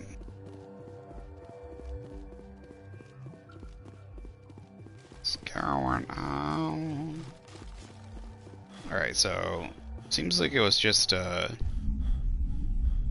like a secondary building. I saw some enemies up there on top, so we'll find out in a second what those are. Guessing more husks or probably Geth.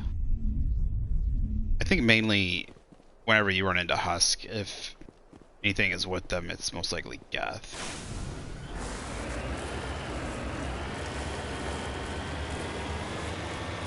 There's an enemy down here too.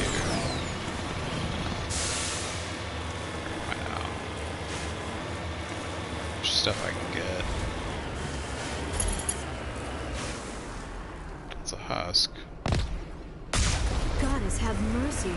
The entire colony must have been transformed.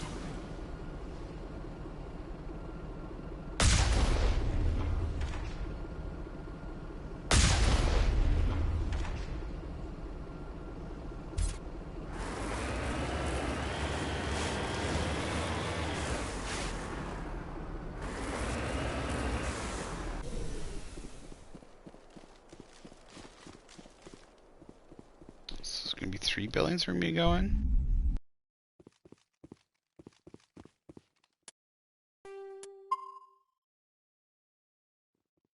Just see what transformed them though. I'm not seeing any pylons. For some reason I don't remember this one.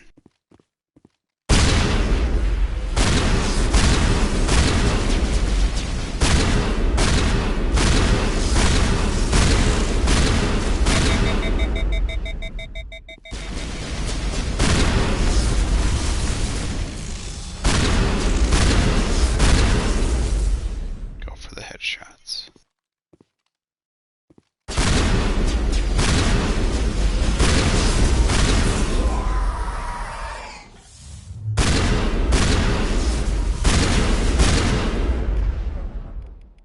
Did he hit me?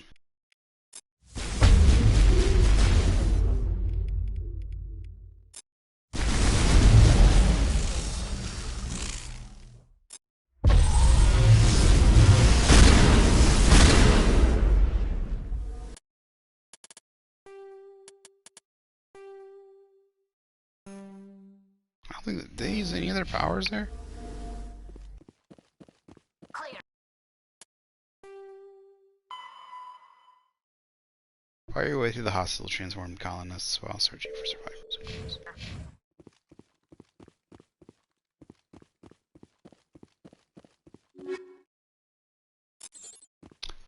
Really use armor. Give me armor. It's light armor turn you. Sludge canister. Why is there an assault rifle? A sniper rifle.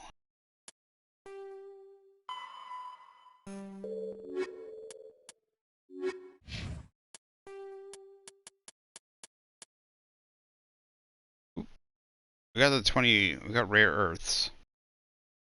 Need 4 more lights and 3 more heavies.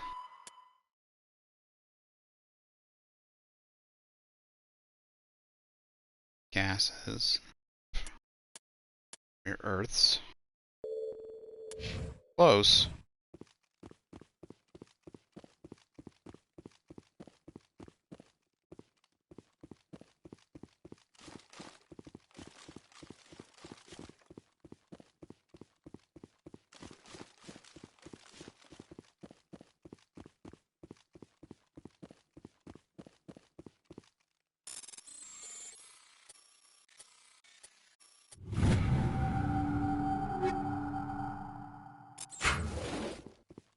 Too many weapons, not enough armor.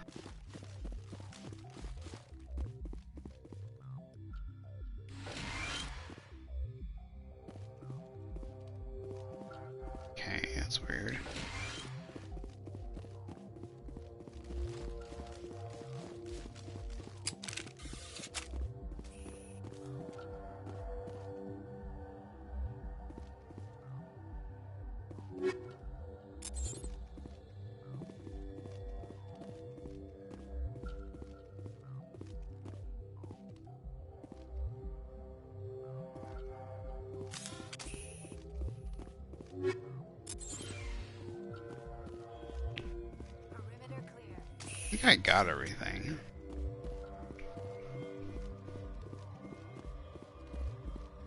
Yeah. Alright, 2 buildings cleared out. Let's see if the top one's the same type of building or if there's something different about it. They look kind of like storehouses. I know they just reuse the building type and stuff, but it's kind of what they look like anyways.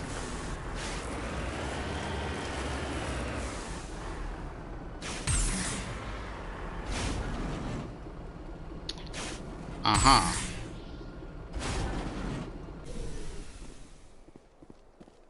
The fuck?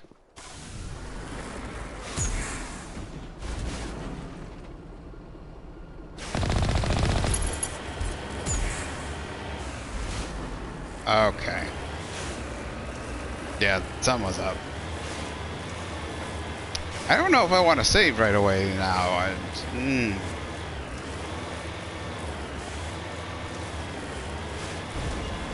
don't know if I've ever had that happen before.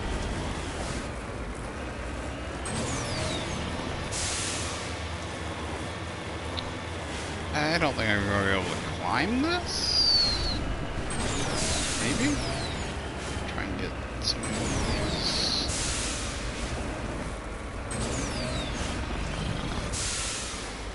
Nope. Yeah, we go this way.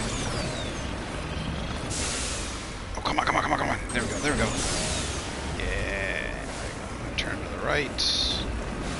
Beautiful.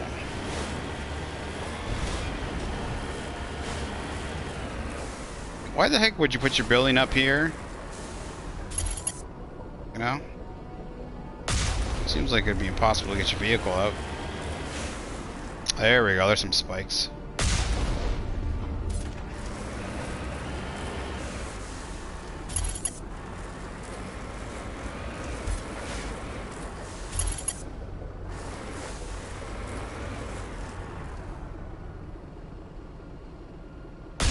Headshot.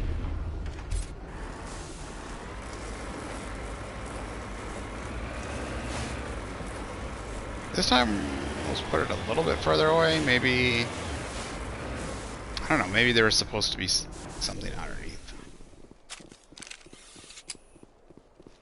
This is my shotty.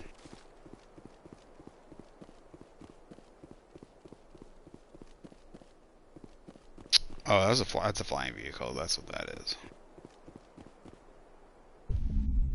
I mean, that would make sense then. Put it up on a mesa. Be safer up here. Yep, Geth. That looks creepy, kind of like a starfish. Cool though. Creepy though. Dude, I watched a video on YouTube about starfish and they're creepy motherfuckers. So weird. Like there are so many like we think about like aliens on other planets and shit and like alien creatures. There are so many fucking weird creatures just on Earth alone. Like if you want to see aliens, just fucking look at the ocean. Like seriously, like just look at starfish. They're ugh. Like I think they're cool, but they're still weird. Jellyfish, and tons of other fucking animals. Like you just don't have to go any further. Shit.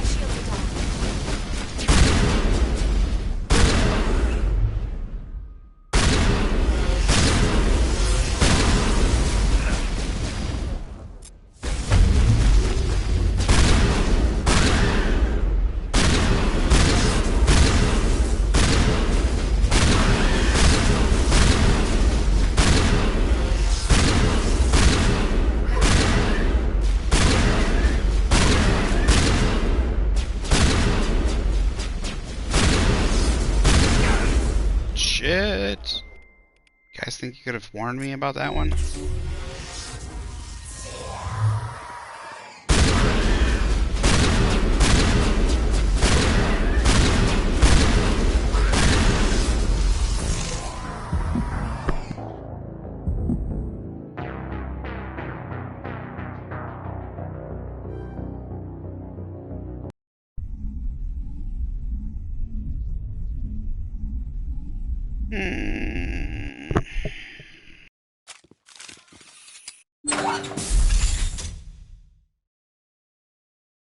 Oh, fuck off.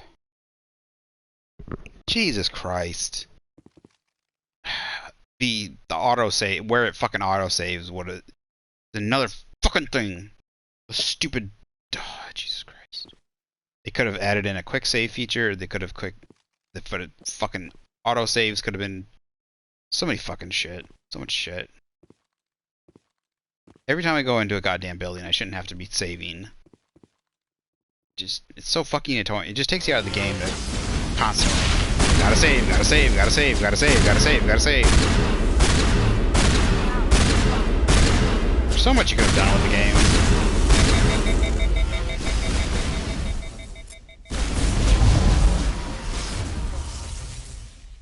Okay. Gotta fucking clear this out again. Go back up the goddamn mesa.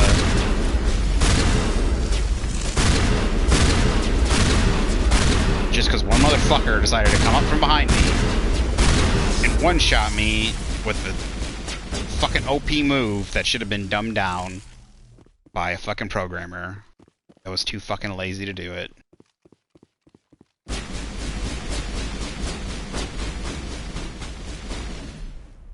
I guess there... Oh, shit.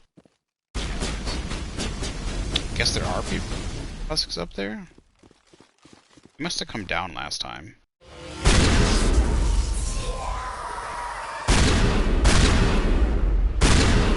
I love the force of the shotguns.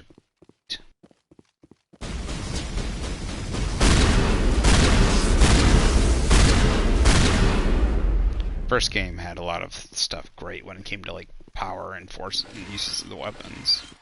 I feel like I should have 8 of these now. Maybe I'm...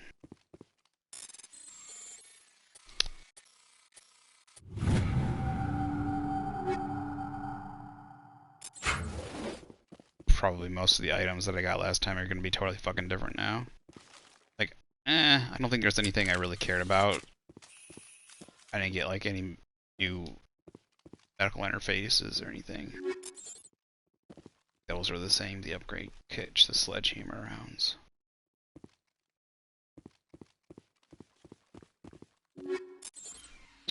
Don't know about those plutonium rounds.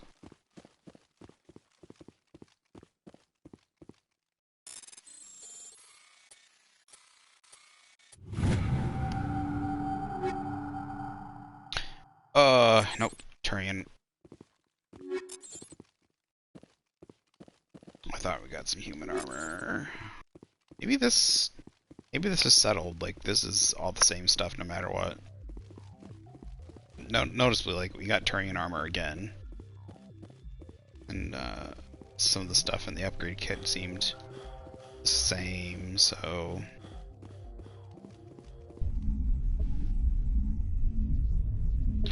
Alright.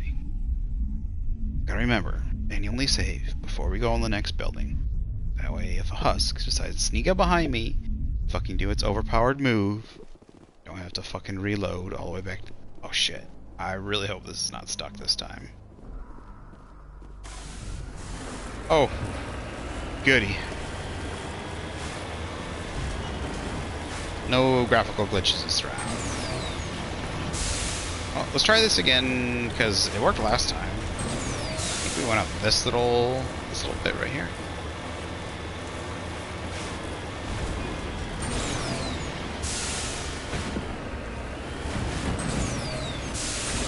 Get on that green. Okay, and then... Oh.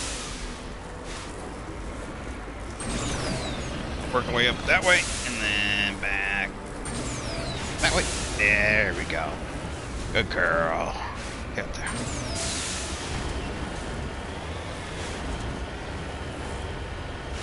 Alright, kill some husks.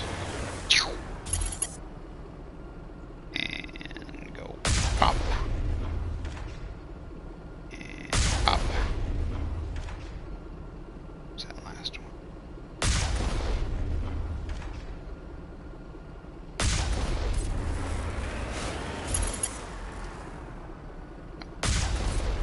I hit it partially. I do love watching the bodies go and fly. Like, that's what I'm talking about, the physicality. Like, it seems like there's a lot of force behind a lot of the weapons in this one. versus compared to the other ones. Now, like when you do hit them with some abilities, the bodies will go flying and stuff. But the weapons don't have, like, it feels like they're like little, like when you're hitting them with your guns and stuff, the bullets. It kind of feels like 2 and 3. It feels like you're shooting them with, like when you're hitting them, you hit like the sound and like the physicality. It feels like a BB gun almost. But this one, like it like when they hit, like their bodies go flying. It feels like there's tons of force behind them. Like the actual game physics feel very like good. Like they're just ragdolling and shit. But I saved, didn't I? Yeah, I saved. Good. I just love the way they run. Look how he runs. It's like do do do do do do.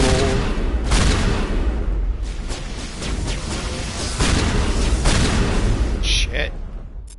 Like, I can't even tell the range on that fucking ability, to be honest. Like, it looks like it's only supposed to go a couple feet around them, but then it fucking, like, sometimes it fucking goes, like, 30 feet.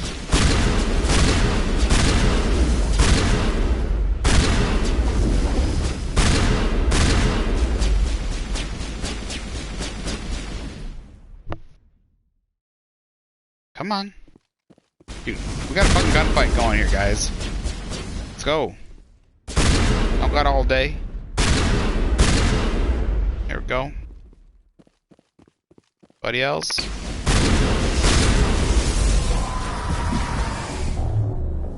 That's what I'm talking about. First of all, it went through that fucking... Okay, there's one behind me. But still, you shouldn't be able to one fucking shot me. Shouldn't be able to fucking one-shot me. And then that one thing literally hid behind that fucking container thing and was able to hit me still. Like, Jesus. It's bullshit. This is something they could have fixed too. But they decided just to be like, no, we're gonna just leave every... Like, this is the kind of thing on a like, no one minds, like, no one really minds if you fix things. Like, would they mind if you, like, fuck.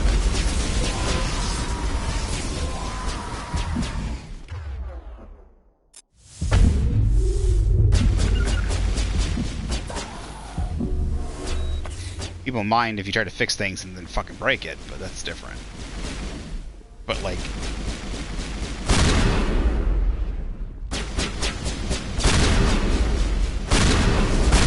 I really gotta go try and get new armor and see how much of it's... I don't think it's... I can't think it's just my armor, but... I think they get...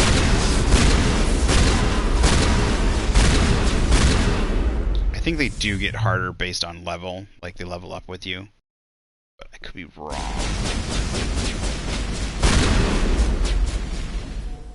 We need to go get new armor. We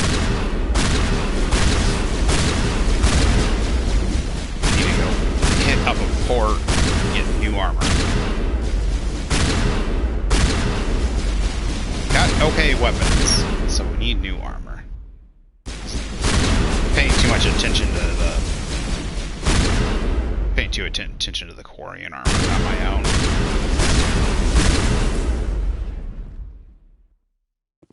Wanted new Quarian armor. It's not paying attention. He even thinks Liara has... Well, I think she only takes light human armor, because she's adept. So... This just looks weird. I think this is like a TV station kind of thing. Like a hologram, but... This, it looks like it's made out of stone. It's not a computer, it's like a stone. This is what it looks like anyways. I know it's not, but it is probably just a bad skin job on the material.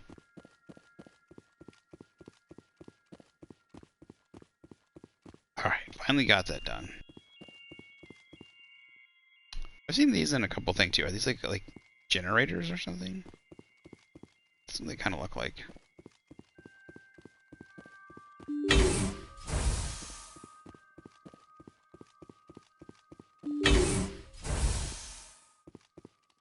be honest, I kind of like I also like the sci-fi look of the first game.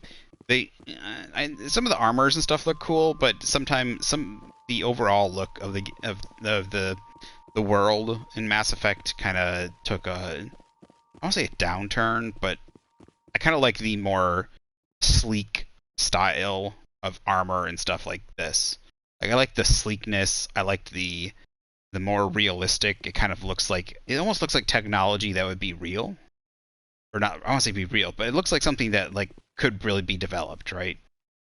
It's not just super bulky kind of armor and stuff. I don't mind all the other stuff in the 2 and 3, but I just kind of like the overall design in the first one the most when it comes to a lot of stuff.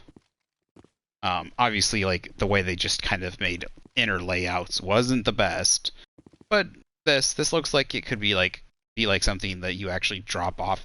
Like it looks like an actual like something you would use. Like it's all this aluminum foil, like this aluminum wrapping and stuff, like around the thing. I don't know about the windows, but it looks like a module that you could actually drop off on a place, like on a planet, for like colonists to live and shit. What? Did I just fucking fail that? Oh, I didn't know I could retry. I think they changed that too. I think back in the day, it was a one go. If you failed, you were locked out and had to just use. I could be wrong. Oh, you currently have 250 items. You're in the 300 item limit. You'll be forced to salvage any new items you find once you reach this limit. Sell or salvage. Yeah, I don't understand the point of this. Belly 4 to 10. See, I think I have 210 Omnigel. Is that what that is? That's value 4 Omnigel, right? So at least it gives you a warning. That's nice. I shouldn't be getting more items. Colonist Pioneer team rarely consists of more than a few dozen specialists. It's clear that none of them have survived. The Cerberus group has a lot to answer for here. Oh, this was the Cerberus. Okay.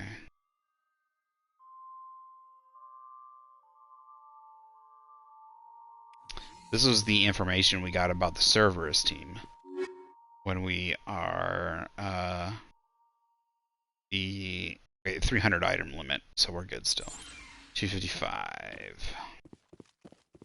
We're just gonna go back to the ship and find out what we want to sell, which is a lot of stuff. I'd rather sell it for cash than Omnigel right now. Like, we don't need it that much. Omnigel is used for like two things. Either Omnigel is used if you don't have a character that hacks. Not hacks. Yeah, hacking. Yeah, encryption. So if you it's got like hard encryption or something, or like if you don't have Tali or Garrus in your fucking party, like. Right, you have like you're like using Ashley and I don't know, the Krogan, the Rex. Right. I don't think either one of them has hacking or decryption or whatever the fucking word is, whatever the ability is.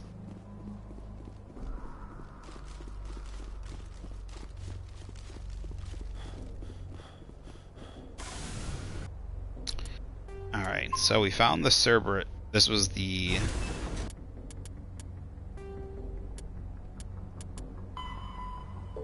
So that wasn't the guest one. This is the one we just did. This was... According to logs, a visitor from an organization called Cerberus recently passed through the colony. It seems like this person has to do with the transformation of the colonists.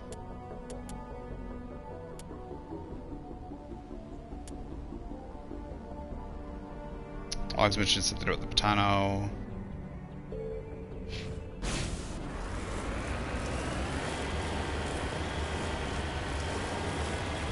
Like they might have led the Geth there in order to study it or something, or I don't know. I don't think they did transformations themselves. Doesn't seem like Cerberus is. I mean, they are doing the studying. They are studying the. This is where they. This is about the time that they get what is it? Was it not hypnotized? What is it called? What is it called? What's it fucking called? Indoctrinated. That's what it is. Indoctrination. So they get indoctrinated while they were studying in studying the indoctrination technology.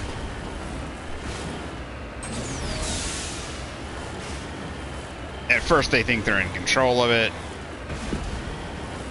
but but I think it's the entire time Harbinger. Shit. Is it down? Yeah, okay, good. Thought it was on top of the mountain. Ooh. I don't know who, either Harbinger or one of the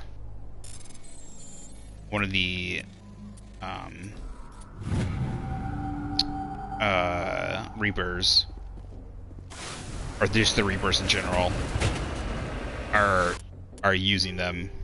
Their connection are using them.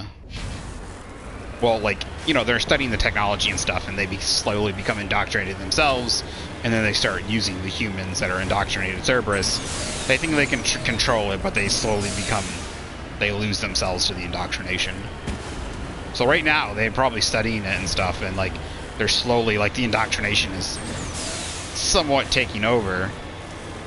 And, you know, they're doing their studies, and they're probably, like, trying to see how it works on other people and shit.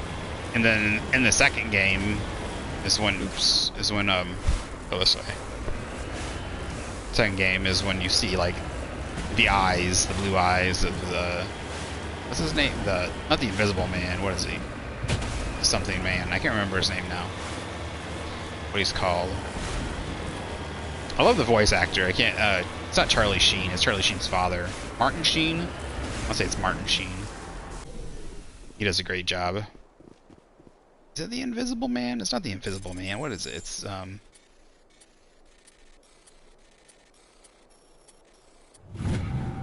I can't remember.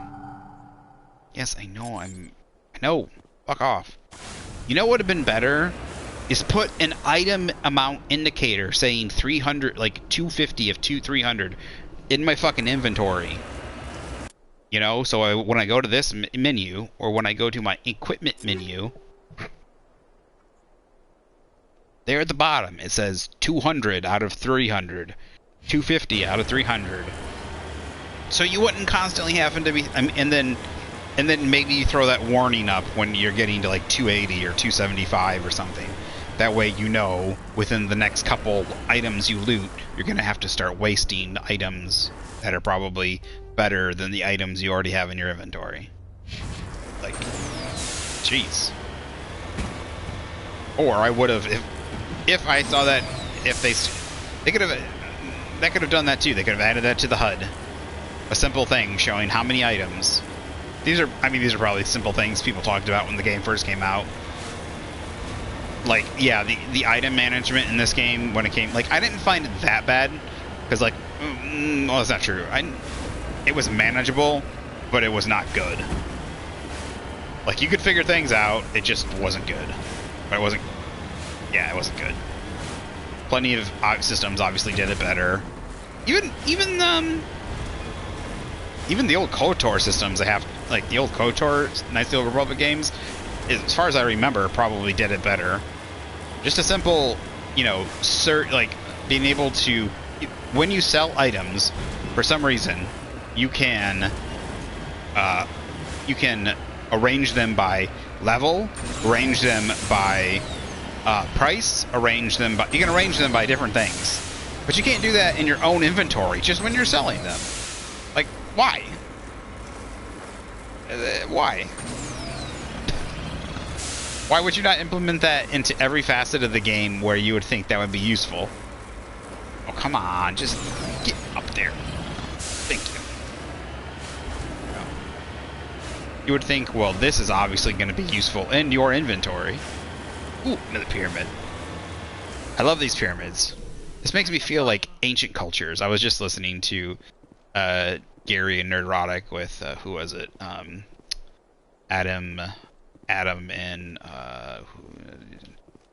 Adam. I can't remember his name. He used to be on Timcast, and he's got his own show called Adamcast. Adam I can't remember his name now.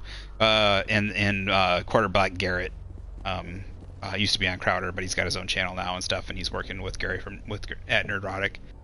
And they were doing like a review of this TV show on Netflix. Now, I'm not really into they call it uwu. I'm not really into uwu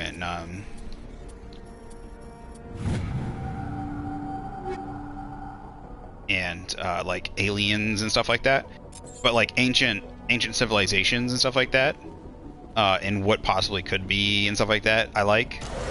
And I even like it more like I just like it in sci-fi, like ancient civilizations, like in space, like alien, like, you know, just like what was old, what we don't know about them and stuff like that.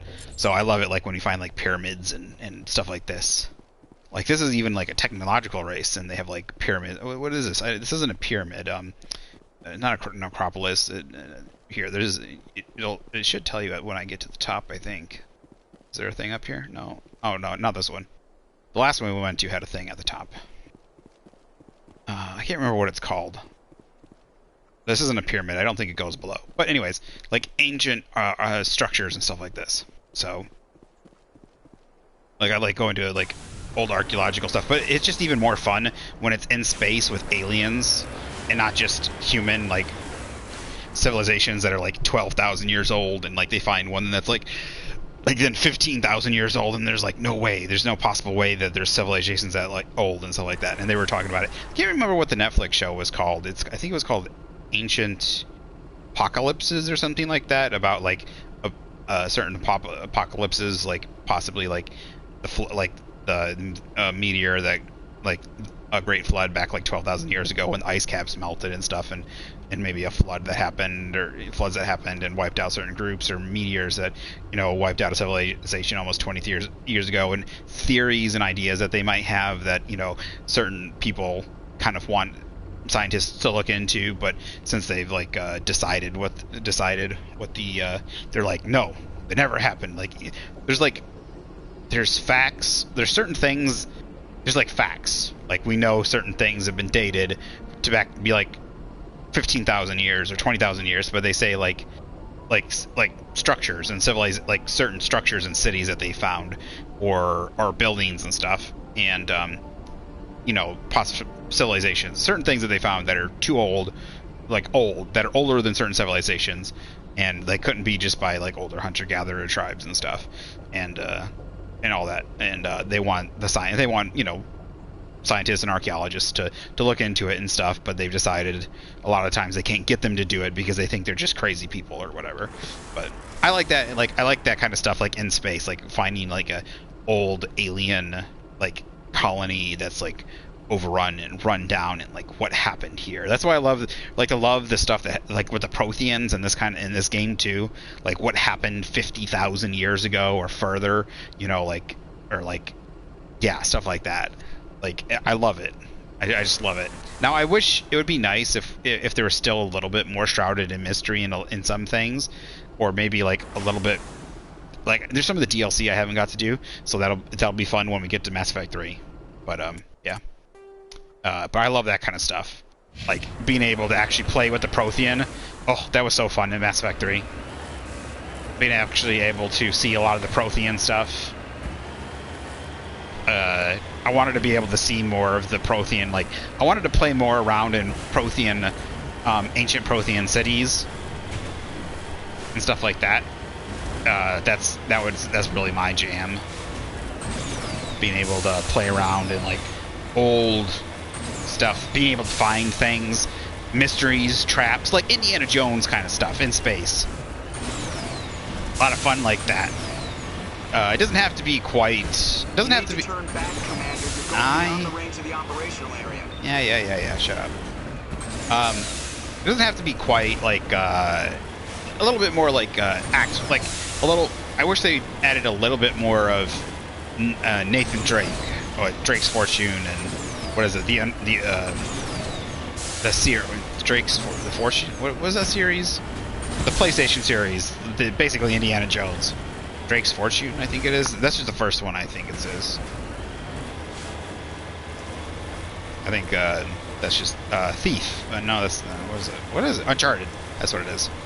A little bit more Uncharted, where like there's puzzles and you get to like be able to dive into the Prothean stuff. I always like that. I like seeing more. I like finding the artifacts and seeing the weird things they do. Like that big silver. I like in the second game, like you find another one of those silver spheres. I think it might be one of the DLCs, but I might be wrong. But it's one of the things that you can do. So you can find one of those silver memory things. It's like a probe, or it's like a memory jar, basically. And I think we did everything here. Let's see. Yep.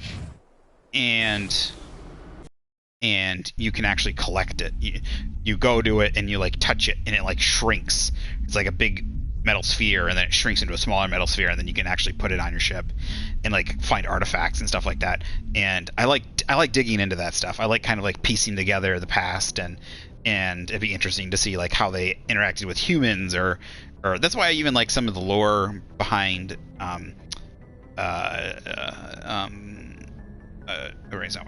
Halo. I'm not so really into it. Like I knew a little bit of it, but I was really enjoying it when I was playing the original Halo 1, 2, and 3. But I'm not really into it now. The 131's taken over and stuff. But all right, I think we're gonna go ahead and end here today. We played about 6 hours, more than that, probably like 7 or 8 hours now, between playing Vermintide and this. And I'm gonna go ahead and take my dog out for a walk and stuff like that. And I'm gonna probably go play some SWTOR, Star Wars: The Old Republic. When I get my computer and I'm able to stream, I will be streaming Knights of the Old Republic. I'm going to be doing the original games, Knights of the Old Republic, the original ones, and hopefully, if it's not a woke SJW piece of shit, I'm going to be probably getting and playing that along with like the Dead Space remake. I probably also will be doing Calypso Protocol eventually. I know it's coming out soon, but I'm saving up for two things: a car and a computer, and my computer. So I won't be getting. I got quite a few games. I've bought quite a few games recently, that were on sale and everything like that. So I'm going to be going through that, playing through a lot of the games I already own, multiplayer stuff, and playing through games on backlog and that kind of stuff for like content and stuff like that and videos. But yeah, so we're going to be doing that. But hopefully those are three things in the future that I'm thinking about, especially on computer. Either I'm going to be getting, I don't know if the Calypso Protocol, I think that's on computer and stuff. What is it? There's something I'm thinking that was only, God of War, the new God of War Ragnarok. I love the new God of War. It was obviously really good. I'm probably going to be replaying that. I played that now off screen. I'm probably going to do a replay of that. I'm probably going to do a replay and then a New Game Plus. I'll probably do like on a medium difficulty or something, and then do on a hard difficulty. I like it because it's got New Game Plus. So when it has a New Game Plus, I like playing it on a moderate difficulty, so I can really enjoy the story and stuff like that without having to struggle in difficulty. Kind of just go through and enjoy the story, and still have fun with something that's a little difficult. I usually do it on like the second hardest difficulty or something. Usually I think there's like four difficulties, and I'll do it like on the third difficulty or something. I won't do it on the hardest, and then on the second playthrough, the New Game Plus, when I'm geared up and stuff and I got some decent gear, then I'll play on the hardest difficulty.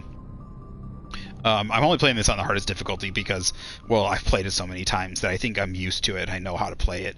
Playing it the first time I tried playing it on the Insanity difficulty, I remember getting my ass kicked, but I was also a lot younger, and I wasn't as used to a lot of games. So all right, so yeah, thanks for the couple guys that stopped in, and thanks for everyone that watched.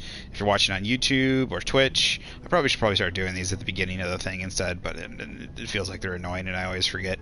But yeah, check out this will be backlog. I'll be uploading this to YouTube, the Armchair Grump. Not one word, spaces in between it. There's also a link on my Twitch page, and this will also be backlogged on my Twitch, so check it out there too. Either one, you call, and if you're on YouTube, please leave any comments or anything like that. If there's anything you like, dislike, anything that interests you, or anything that you want to talk about, comment about, I appreciate it. Somebody left some comments on my what was it?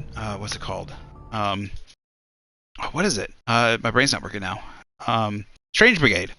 left some information on my Strange Brigade, things that I didn't know, like I was talking about in the game, and they left some back feed for me. So I really appreciate that.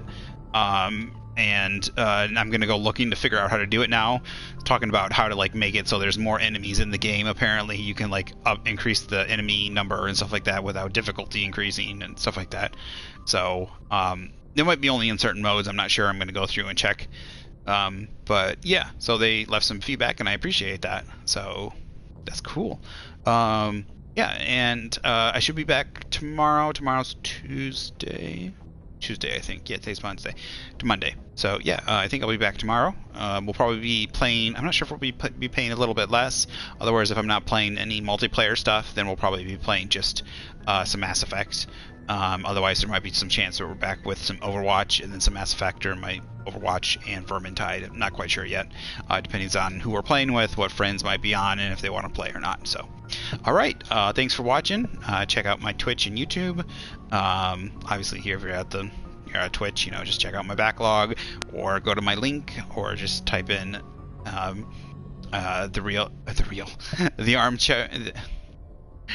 armchair grump. In YouTube, or check out the link on my Twitch. So appreciate it. All right, have a good one now. Bye bye.